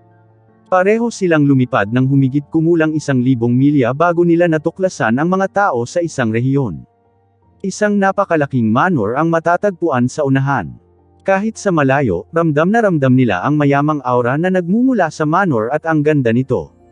Makikita na imposibleng makapasok sa manor na ito ang sinumang ordinaryong tao. Naamoy ni Master Dog ang alak at mga babae na nagmumula doon. Pagkatapos ng mahabang paglalakbay, oras na para magsaya tayo sa manor na ito. Si Big Yellow ay sumikat sa tuwa, na tila labis na nasa sabik.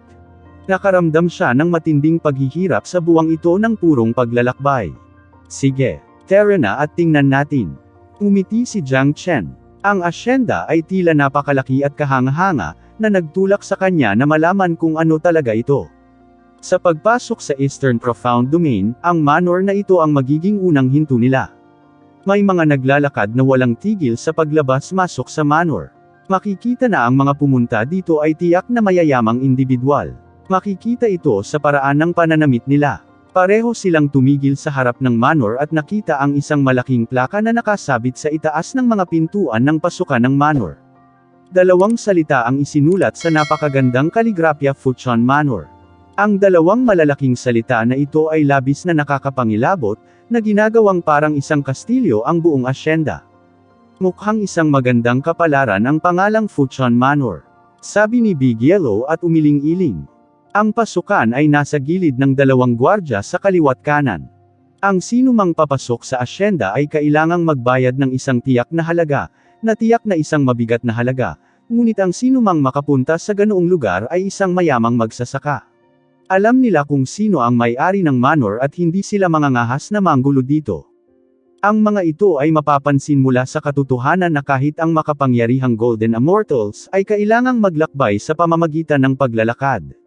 Dito, walang pinayagang lumipad maliban sa Immortal Kings. Magwala ka. Bakit dumating muli ang matandang mabalahibong bagay? Alam mo ba kung ano ang lugar na ito? Ito ay lugar para sa mga mayayaman. Kapag nagpakita ka ulit ng basura, babaliin ko ang mga paa mo. Sa oras na ito, isang sigaw ang lumabas sa harap ng pasukan. Inilipat nina Jiang Chen at Big Yellow ang kanilang mga tingin sa boses at nakita ang isang matandang lalaki na may punit-punit na damit na bumabagabag sa mga bantay ng entrance door. Ang matanda ay mukhang napakakulit, lubos na pabaya sa kanyang hitsura. Magulo ang kanyang balbas at magulo ang kanyang buhok. Anong grupo ng mga bastos na minamaliit ang mga tao? May idea ka ba kung sino ako? Sa oras na tumawid ako sa Eastern Profound Domain, hindi pa ipinapanganak kayong mga brats. Inilagay ng matanda ang kanyang kamay sa kanyang baywang at nagpakita ng pagmamalaki. Sinungaling ka anak ng Abturk. Hindi mo ba alam kung anong lugar ito? Huwag mo na akong makitang muli. Ang iyong presensya ay nakakaapekto sa kadakilaan ng Fuchun Manor. Casual na ikinaway ng gwardya ang kanyang kamay na tila naiinis ngunit hindi niya inatake ang matanda. Tila, inisip ng gwardya ang kanyang sarili bilang isang walang katulad na marangal na tao, na parabang sa pamamagitan ng paglamlam sa kanyang sarili ng chi ng manor na ito ay agad na magiging isang maharlika. Kaya kung ang isang marangal na tao ay nag-aaksaya ng kanyang oras upang turuan ng isang mababang tao ng sentido komon, ito ay katumbas ng pagtatapo ng kanyang pagkatao. Snob talaga, ba? Ang maruming matanda ay tila nasaktan. Pinisil niya ang kanyang manggas, umikot at umalis. Obviously, hindi ito ang unang beses niyang sinubukang pumasok sa manor. Sa kasamaang palad, siya ay nabigo sa bawat oras. Ang mga gwardya, gayunpaman, ay sapat na disente upang hindi matamaan ang matanda. Hoy, lumang mabalahibong bagay, maaari kang pumasok, ngunit kailangan mong kumuha ng 10 mataas na grado na Immortal Metastones. Tinuya ng isa pang gwardya ang matanda. Tapos, humagalpak ng tawa ang iilan sa kanila. Lumalabas na itinuring nila ang matandang ito bilang isang amusement, alam na hindi niya magagawang kumuha ng 10 mataas na grado na Immortal Metastones. Ito ay isang biro, pupunta ang matandang ito kung saan ko gusto sa Eastern Profound Domain. Sinong maglalakas loob na kunin ang pera ko? Nagpakita pa rin ng mapagmataas na mukha ang matanda, ngunit ang totoo ay wala man lang siyang 10 mataas na grado na Immortal Metastones. Hindi inilagay ni Jiang Chen ang maliit na interlude na ito sa kanyang puso. Naglakad siya patungo sa front gate ng manor. Sa oras na ito, nakita ng matandang sinungaling si Jiang Chen at agad na nagpakita ng nakangiting mukha na sa tingin niya ay isang mabait na mukha. Pagkatapos ay naglakad siya patungo kay Jiang Chen sa pamamagitan ng pag-indayog ng kanyang puwitan pakaliwa at kanan. Nang makita ito, hindi mapigilan ni Jiang Chen na sumimangot. Kara-rating lang niya rito at ayaw niya ng gulo, ang matandang lalaki na ito ay mukhang isa. Young Master, malayo pa ang pinanggalingan mo. Kung hindi nagkakamali ang matandang ito ang unang pagkakataon ni Young Master na makarating sa Eastern Profound Domain. Hinaplos ng matandang sinungaling ang kanyang balbas, na nagpapakita ng hitsura ng isang lalaking may mataas na birtod. Oh, paano mo masasabing unang beses akong pumunta dito? Natigilan si Jiang Chen, hindi niya maiwasang sumulyap muli sa matanda. Hindi niya intensyon na abalahin ang matandang sinungaling, ngunit ang katotohanan na ang matanda ay maaaring makilala ang kanyang pagkakakilanlan sa unang tingin ay pumukaw sa kanyang interes. At least, kailangan niya ng mga sagot para doon. Alam ng matandang ito ang tungkol sa astronomiya at heograpiya. Walang bagay sa langit at lupa na hindi ko alam. Nakikita ko ang maitim na patak sa gitna ng iyong noo. Siguradong mahihirapan ka sa hinaharap. Kung makakapaglabas ka ng 100 mataas na grado na Immortal Metastones, tutulungan kitang masira ito at malutas ang iyong mga problema sa hinaharap, casual na sabi ng matandang sinungaling. Pagkatapos makinig sa kanya, hindi napigilan ni Jiang Chen na imulat ang kanyang mga mata, pagkatapos ay hindi pinansin ng matandang sinungaling at nagpatuloy sa paghakbang patungo sa front gate ng manor. Hoy hoy! Hindi ba Young Master? Hindi mo kailangang magbigay ng 100 mataas na grado na Immortal Metastones. Kailangan mo lang akong ihatid. Nang makakita ng kabiguan sa kanyang pagtatangka na manlinlang, mabilis na hinabol ng matanda si Jiang Chen. Hindi naging madali para sa kanya na makaharap ang isang bagong dating, kaya natural na hindi niya ito palalampasin. Talo ka. Nang makita nila si Jiang Chen na naiistorbo, isang gwardya ang humakbang, hinawakan ang braso ng matandang sinungaling at itinapon siya palabas. Deng! Deng! Tila hindi kinaya ng matanda at hindi napigil ang umatras ng 2 hakbang. Ngunit binago ng 2 hakbang na ito ang paraan ng pagtingin ni Jiang Chen at Big Yellow sa matandang sinungaling. Little Chen, ang matandang ito ay hindi simple. Bulong ni Big Yellow kay Jiang Chen. Pareho silang may matalim na mata. Mula sa ibabaw, ang matanda ay tila isang maagang eksperto sa Earth Immortal. Ang nasabing cultivation base ay karaniwang nasa ilalim ng bato sa Eastern Profound Domain. Ang eksperto na may ganitong cultivation base ay mahihirapang mabuhay, ngunit ang matandang ito ay nabuhay ng napakatagal. Higit sa lahat, ang matanda ay hindi pa nabubugbog hanggang sa mamatay dahil sa panlilinlang sa napakaraming tao. Hindi ito ang pinakamahalagang bagay. Ang susi ay ang bantay ay isang Intermediate Heaven Immortal.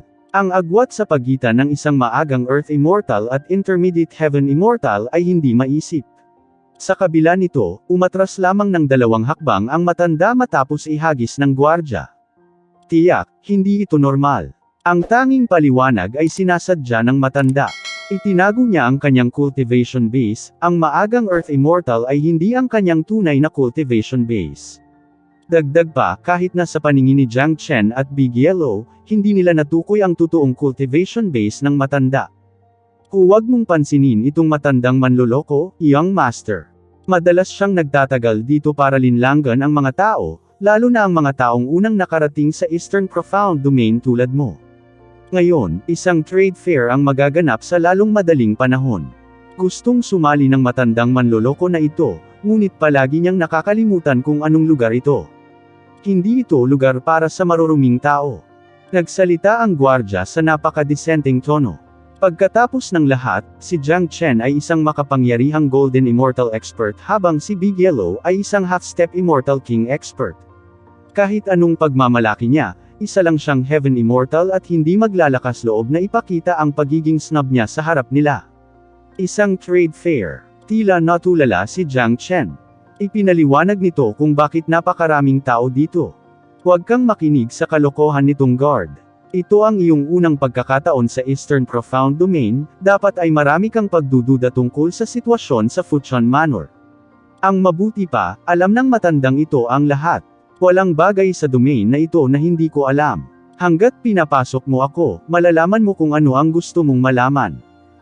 Ang matandang sinungaling ay sumigaw na parang isang tipikal na walang hiyang lalaki. Matapos itulak ng gwardya ay hindi man lang siya nakaramdam ng kahit kititing na galit. Anak ng Abturk, kung hindi ka aalis dito ngayon, huwag mo akong sisihin sa pagiging masungit ko. Halatang galit ang gwardya na tila handang atakihin ang matanda. Tama na. Itinaas ni Jiang Chen ang kanyang kamay, na tila naiirita, pagkatapos ay naghagis ng 30 mataas na grado na Immortal Metastones sa gwardya.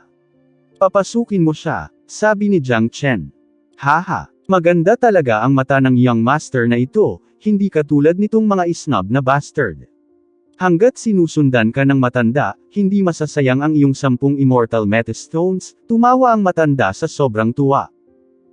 Gusto ba talaga ni young master na isama itong matandang manluloko? Ang gwardya ay tila medyo awkward, halatang pakiramdam na ang pagpapapasok sa matanda ay nakakadumi sa imahe ng asyenda. Kailangan ko bang sabihin mo sa akin kung ano ang gagawin? Pinanengkita ni Jiang Chen ang gwardya.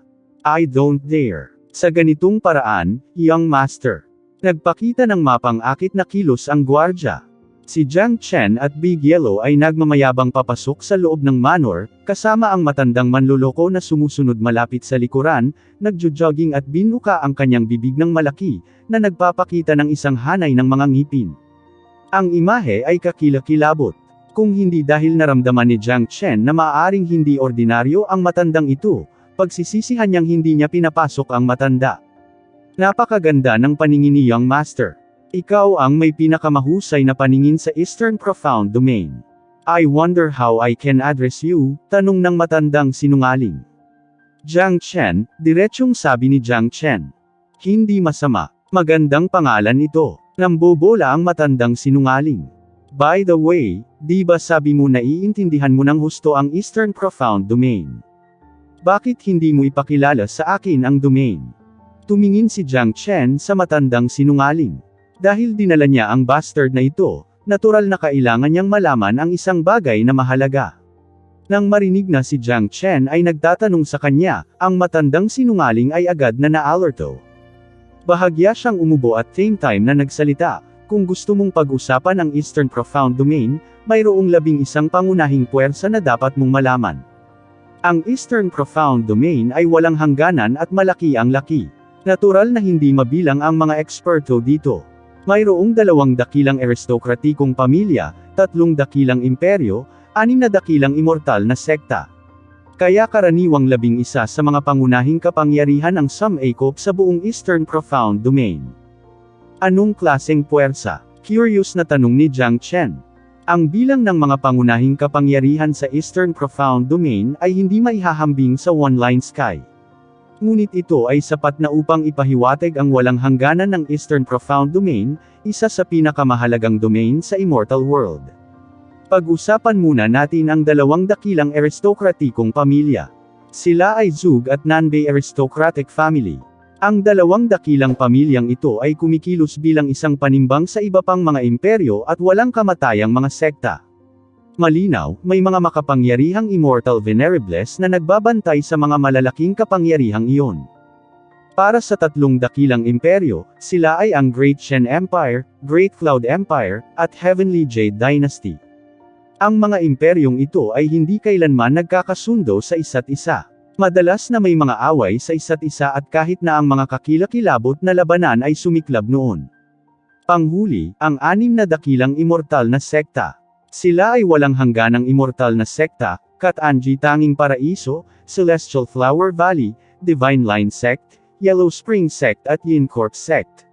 May mabuti at masama sa kanilang anim, na walang pagkakatulad sa isa't isa.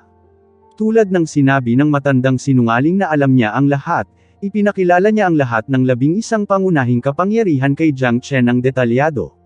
Ngunit bilang isang cultivator ng Eastern Profound Domain, napaka-normal para sa isang tao na magkaroon ng kaalaman tungkol sa mga pangunahing puwersang ito.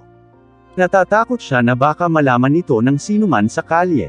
Kung hindi nila alam ang tungkol sa 11 pangunahing puwersa, paano sila magpapatuloy sa pamumuhay kasama ng iba sa domain na ito? Mahusay na imperyo ng Chen, Nanbei aristocratic family. Isang sinag ng liwanag ang kumikinang sa mga mata ni Jiang Chen. Sa 11 pangunahing puwersa, ang higit na nakapukaw sa kanyang interes ay ang Great Shen Empire at Nanbei aristocratic family. Noong umalis si Yang Bufen, sinabi niya kay Jiang Chen na hanapin siya sa Great Shen Empire kung sakaling dumating si Jiang Chen sa Eastern Profound Domain. Kaya naman sariwa pa rin ang alaala ni Jiang Chen sa Great Shen Empire. Para sa Nanbei aristocratic family, kahit na ito ay isang bihirang apelyido, hindi maiwasan ni Jiang Chen na iugnay ito kay Nanbei Chao. Kahit na pinatay ni Jiang Chen ang 2 sa mga klon ni Nanbei Chao, halos sigurado siya na ang tunay na Nanbei Chao ay nasa mundong ito. Kaya may posibilidad pa rin na ang totoong Nanbei Chao ay nauugnay sa Nanbei aristocratic family of Eastern Profound Domain na ito. Little Chen, sa tingin mo ba ay mapabilang si Nanbei Chao sa Nanbei aristocratic family na ito? Kung nandyan siya, natatakot ako na malapit na tayong magkita muli. Bumulong si Big Yellow sa pamamagitan ng Divine Sense, alam na si Nanbei Chao ay mortal na kaaway ni Jiang Chen mula pa noong sila ay nasa Saint Origin World. Tadhana dapat ito. I'm looking forward na makita ko siya ulit. Umiti si Jiang Chen. Siya at si Nanbei Chao ay mortal na magkaaway sa isa't isa na hindi maiiwasan ni isa sa kanila. Alam ni Jiang Chen na ang tunay na labanan kay Nanbei Chao ay malapit ng sumiklab. Laging mas mahusay na labanan ang kaaway mismo kaysa sa mga klon nito. Tungkol sa labanan laban sa Nanbei Chao, si Jiang Chen ay handa para dito, ngunit siya rin ay isang taong may karunungan. Dahil sa kanyang kasalukuyang cultivation base, kung makatagpo niya si Nanbei Chao, alam niyang hindi siya magiging kapareha nito. Sa makatuwid, ang pakikipaglaban sa kalaban na ito ay magbibigay sa kanya ng maraming pressure. Gayunpaman, sa pagsasalita nito mula sa ibang anggulo, ang pag-iral ni Nanbei Chao ay naging puwersang nagtutulak para umunlad si Jiang Chen, ang pinakadakilang layunin niya mula nang siya ay dumating sa mundong ito. Matandang sinungaling, hindi karapat-dapat ang sinabi mo. Ang sinumang pipiliin ko mula sa kalye ay maaaring sabihin sa akin ang eksaktong parehong bagay, sabi ni Big Yellow. Tama ang sinabi nitong kapatid na aso. Kahit sino ay makakaalam ng mga bagay na ito, ngunit dahil kayong dalawa ay bagong dating, kakailanganin mo ng mas matiyagang tulad ko para ipaliwanag sa iyo ang mga detalye, at ang matandang ito ay mukhang mabait at magaan. Anumang kilos ko ay magpapakita ng magiliw na sensasyon. Sa makatuwid, ang pagpapaliwanag sa akin ito ay pinakaangkop. Pinuri ng matandang sinungaling ang sarili. Ang susi ay ang mukha ng bastard na ito ay hindi namumula kahit kaunti habang pinupuri niya ang kanyang sarili, o kahit na nagpapakita ng anumang pagpapahayag ng kahihiyan. Talagang bihira ang ganyang kakapal na mukha. Para sa langit, ang matandang bastard na ito ay mas bastos pa sa Master Dog. Inilibot ni Big Yellow ang kanyang mga mata. Sumasang-ayon ako. Tumango si Jiang Chen. For once, naramdaman niyang makatwiran ang sinabi ni Big Yellow. Matandang sinungaling, sabihin sa akin ang tungkol sa Fuchan Manor na ito. Sa lohikal na paraan, ang gayong marangyang manor ay hindi dapat itayo sa hangganan ng Eastern Profound Domain, dahil lalo itong nagmumukhang nakahiwalay, tanong ni Jiang Chen. Medyo interesado siya sa manor na pinasok niya. Napangiti ang matanda at tila walang pakialam na tawagin siyang matandang sinungaling. Para bang matagal na siyang sinasamahan ng titulo. Munting kaibigan na si Jiang Chen, tungkol sa manor, hindi ito kasing dali ng hitsura, dahil ang backer ay si Young Master Fuchan na isang nakakatakot na henyo na nakarating sa Intermediate Immortal King Realm sa murang edad. Mas sikat pa siya sa henerasyong ito. Walang maglalakas loob na guluhin siya. Tuwang-tuwang sabi ng matandang sinungaling, tila kilalang kilala ang Fuchan Manor. Go on, tell me why this young Master Fuchan is not a person to be trifles with. Ang isang immortal king genius ay talagang hindi simple, ngunit ang antas ng henyo na ito ay walang mahalagang papel sa buong Eastern Profound Domain, hindi ba? Curious na tanong ni Jiang Chen. Siyempre naman. Napakalaki ng Eastern Profound Domain. Mayroong hindi mabilang na mga henyo sa 11 malalaking kapangyarihan. Ang mga halimaw na henyo na iyon ay bihirang lumitaw.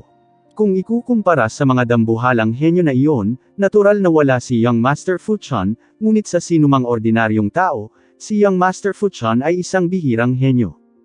Mayroong isang mataas na marangal na lungsod na tinatawag na Fu City sa rehiyong ito. Ang pangalan ng Panginoon ng lungsod ay si Fu Kuei, na isang makapangyarihang eksperto sa Immortal Emperor na may pambihirang lakas sa pakikipaglaban. Walang maglalakas loob na saktan siya.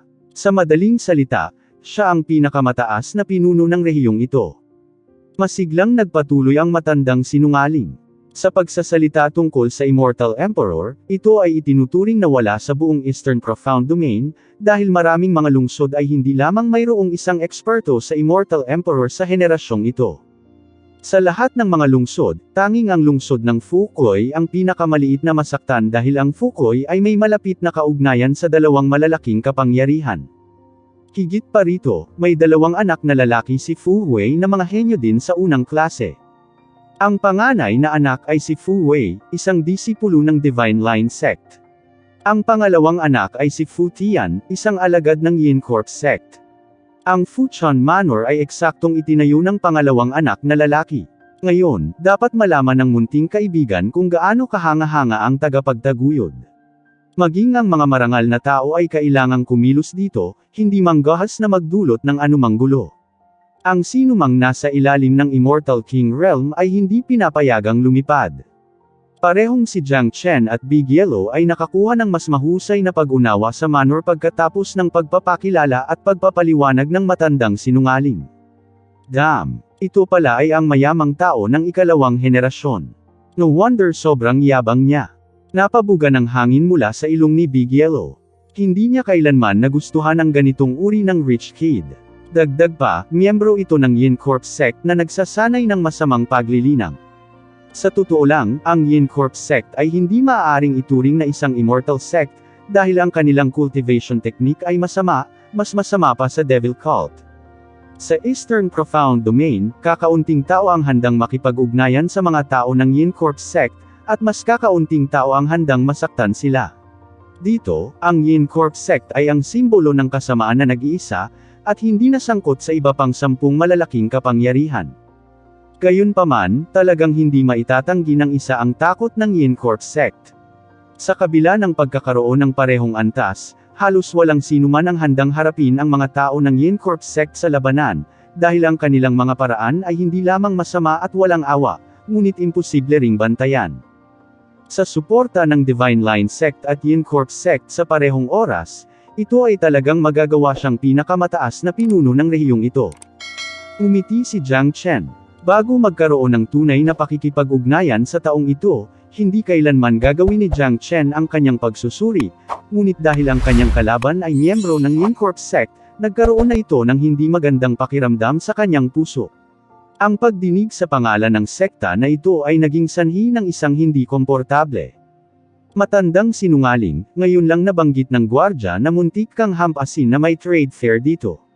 Sabihin sa amin ang higit pa tungkol sa trade fair. Gustong makita ni Master Dog kung interesado ako, tanong ni Big Yellow. Parehong naintriga sina Jiang Chen at Big Yellow sa trade fair, dahil posibleng makatagpo ng ilang mahahalagang bagay sa ganitong uri ng pagtitipon. Humph! Ano ang nakakatuwa sa trade fair? Sa loob ng manor na ito, may mga mas kawili-wiling bagay. Sa madaling salita, ang manor na ito ay isang lugar kung saan kumikita si Young Master Fu Chuan. Karaniwan, may mga buhay ng kahalayan. Maraming mga high-grade na babaeng cultivator ang pumupunta rito para mag-alok ng mga espesyal na serbisyo sa mga marangal na bisita. Kung hindi, bakit sa tingin mo ay napakaganda ng negosyo ng manor na ito? Sabi ng matandang sinungaling na may pinanabik na tingin. Tungkol sa mga salita ng matandang sinungaling, si Jiang Chen at Big Yellow ay hindi nagulat. Naramdaman na nila ang chi of debauchery kanina bago pa man sila pumasok. Ayon sa sinabi ng matandang sinungaling, may mga kasino, sugal beast stall, at high-class prostitutes na nasa pinakamagandang kondisyon. Ang alinman sa mga ito ay lubhang kaakit-akit. Ang manor na ito ay karaniwang parang gintong kuweba. Sa pagkakaroon ng mga bagay na ito, maraming mayayamang tao ang dadagsa rito. Pambihira ang tukso sa lugar na ito. Ngunit ang nagpalaki ng pagdududa ni Jiang Chen ay ang lahat ng mga magsasaka ay may sariling dignidad at pagmamalaki, lalo na ang mga may tiyak na batayan ng paglilinang. Paanong ang mga babaeng magsasaka na ito ay nag-aalok ng libangan sa mga lalaki para lamang sa ilang kapalaran? Nadama ni Jiang Chen na kailangang may kaugnayan ito kay Young Master Fuchan. Nakakainggit kaya yun? Ang matandang sinungaling na thought, na nagpapakita ng nakakatakot na hitsura, halos humiling kay Jiang Chen na sponsor siya para sa libangan. Talagang malazwak ang matandang sinungaling. Mabilis na sabihin sa amin ang tungkol sa trade fair. Naiinip na sabi ni Big Yellow, pakiramdam na ang kawalang hiyaan ng matandang sinungaling na ito ay maihahambing sa Tyrant. Noong nakaraang pagkakataon, niligawan ni Tyrant ang sinumang babaeng makita niya. Dito madalas ginanap ang trade fair. Ngunit mayroong isang malakihang trade fair isang beses bawat taon. Kung hindi ako nagkakamali, magsisimula ito makalipas ang 2 araw. Dapat maraming tao ang dumalo dito. Sa katunayan, ito ay isang sosyal na pagtitipon dahil si Young Master Fuchan mismo ang dadalo. Maraming mga henyo ang naimbitahan na magsaya at ipakita din ang kanilang mga kayamanan sa panahon ng pagpapalitan ng mga item at auction. Nagsalita ang matandang sinungaling, ibinahagi ang ilan sa mga detalyeng alam niya. Si Jiang Chen at Big Yellow ay mas malinaw sa sitwasyon ngayon. Gaya ng sinabi ng matandang sinungaling, walang tunay na kahulugan sa likod ng pagkakaroon ng trade fair. Sa panahon ng malakihang trade fair na ito, magkakaroon ng mga trade na magaganap saan man sa manor, ngunit ang tunay na makabuluhang sandali ay ang social gathering kasama si Young Master Fuchan. Ang mga inimbitahan ni Young Master Fuchan ay dapat na mga hindi pangkaraniwang tao. Kahit na hindi sila mga henyo ng 11 malalaking kapangyarihan, tiyak na sila ay isang uri ng mga kilalang figure. Sa grupong ito ng mga taong nagtitipon, bukod sa pagpapalitan ng mga kayamanan, ang pinakamahalagang bagay para sa kanila ay ang magsaya. Ang social meeting na personal na ginanap ni Young Master Fuchan ay magkakaroon ng ganap na libangan. Kung ang mga henyong iyon ay hindi nasiyahan sa pagtrato, hindi ito makakabuti sa reputasyon ni Young Master at makakaapekto sa negosyo ng Fuchan Manor. Para kay Young Master Fuchan, ang Fuchan Manor ay isang malaking negosyo na maaaring ilarawan bilang mga kita na bumubuhos mula sa lahat ng panig. Kailan magsisimula ang social gathering ng Young Master Fawi? Tanong ni Jiang Chen. Ang mga tunay na kayamanan ay dapat nasa mga henyo na iyon. At ang magagandang bagay na ito ay lilito lamang sa social gathering kasama si Young Master Fuchan. Ang mga trade na iyon na mangyayari sa labas ay hindi makakapukaw ng kaunting interes kay Jiang Chen.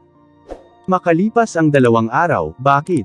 Gustong sumali ng munting kaibigan sa social gathering. Ngunit ito ay hindi isang pagtitipon na lahat ay maaaring dumalo. Ang tao ay kailangang imbitahan mismo ni Young Master Fuchan. O kung hindi, maliban kung maaari kang kumuha ng isang magandang kayamanan, pagkatapos ay magkakaroon ka ng mas mataas na pagkakataon na sumali sa marangal na pagtitipon na iyon. Ang mga kagandahan sa panahon ng kaganapan ay sapat na para sa iyo upang maglaro. Nabalitaan ko na may gumanap na babae hanggang mamatay sa publiko. Sabi ng matandang sinungaling. Sa kanyang pananaw, imposible para kay Jiang Chen na sumali sa marangal na pagtitipon ng lipunan, maliban kung si Jiang Chen ay maaaring kumuha ng ilang mga kayamanan na maaaring makaakit ng mga mata ni Young Master Fuchan. Magsisimula ito makalipas ang 2 araw. Magagamit ko ang 2 araw na ito para magpahinga. Umiti si Jiang Chen. Siya ay nagmamadali sa kanilang paglalakbay mula nang umalis sila sa One Line Sky, na nagpaparamdam sa kanya ng medyo pagod sa pag-iisip. Dahil dito, kailangan niyang magpahinga ng kaunti sa manor na ito. Hehe, masarap mag-relax saglit. Pagod na rin si Master Dog. Little Chen, maghanap tayo ng restaurant at kumain ng masarap. Ang kakaibang kinang ay sumilay sa mga mata ni Big Yellow. Naiinis din siya sa daan dito. Hindi naging madali para sa kanya na makarating sa ganoon kagandang lugar. Kung wala siyang magandang pagkain bilang gantimpala, tiyak na maaawa siya sa kanyang sarili. Sige, ayon sa gusto mo. Nagkibit-balikat si Jiang Chen at hindi pa rin interesado sa masasamang lugar na iyon. Nang makita silang dalawa na nag-uusap tungkol sa paghahanap ng restaurant na makakainan, ang matandang sinungaling ay tila balisa at nagmamadaling tumawag, "Hoy hoy! Alam ba ninyong dalawa ang layunin ng pagpunta dito?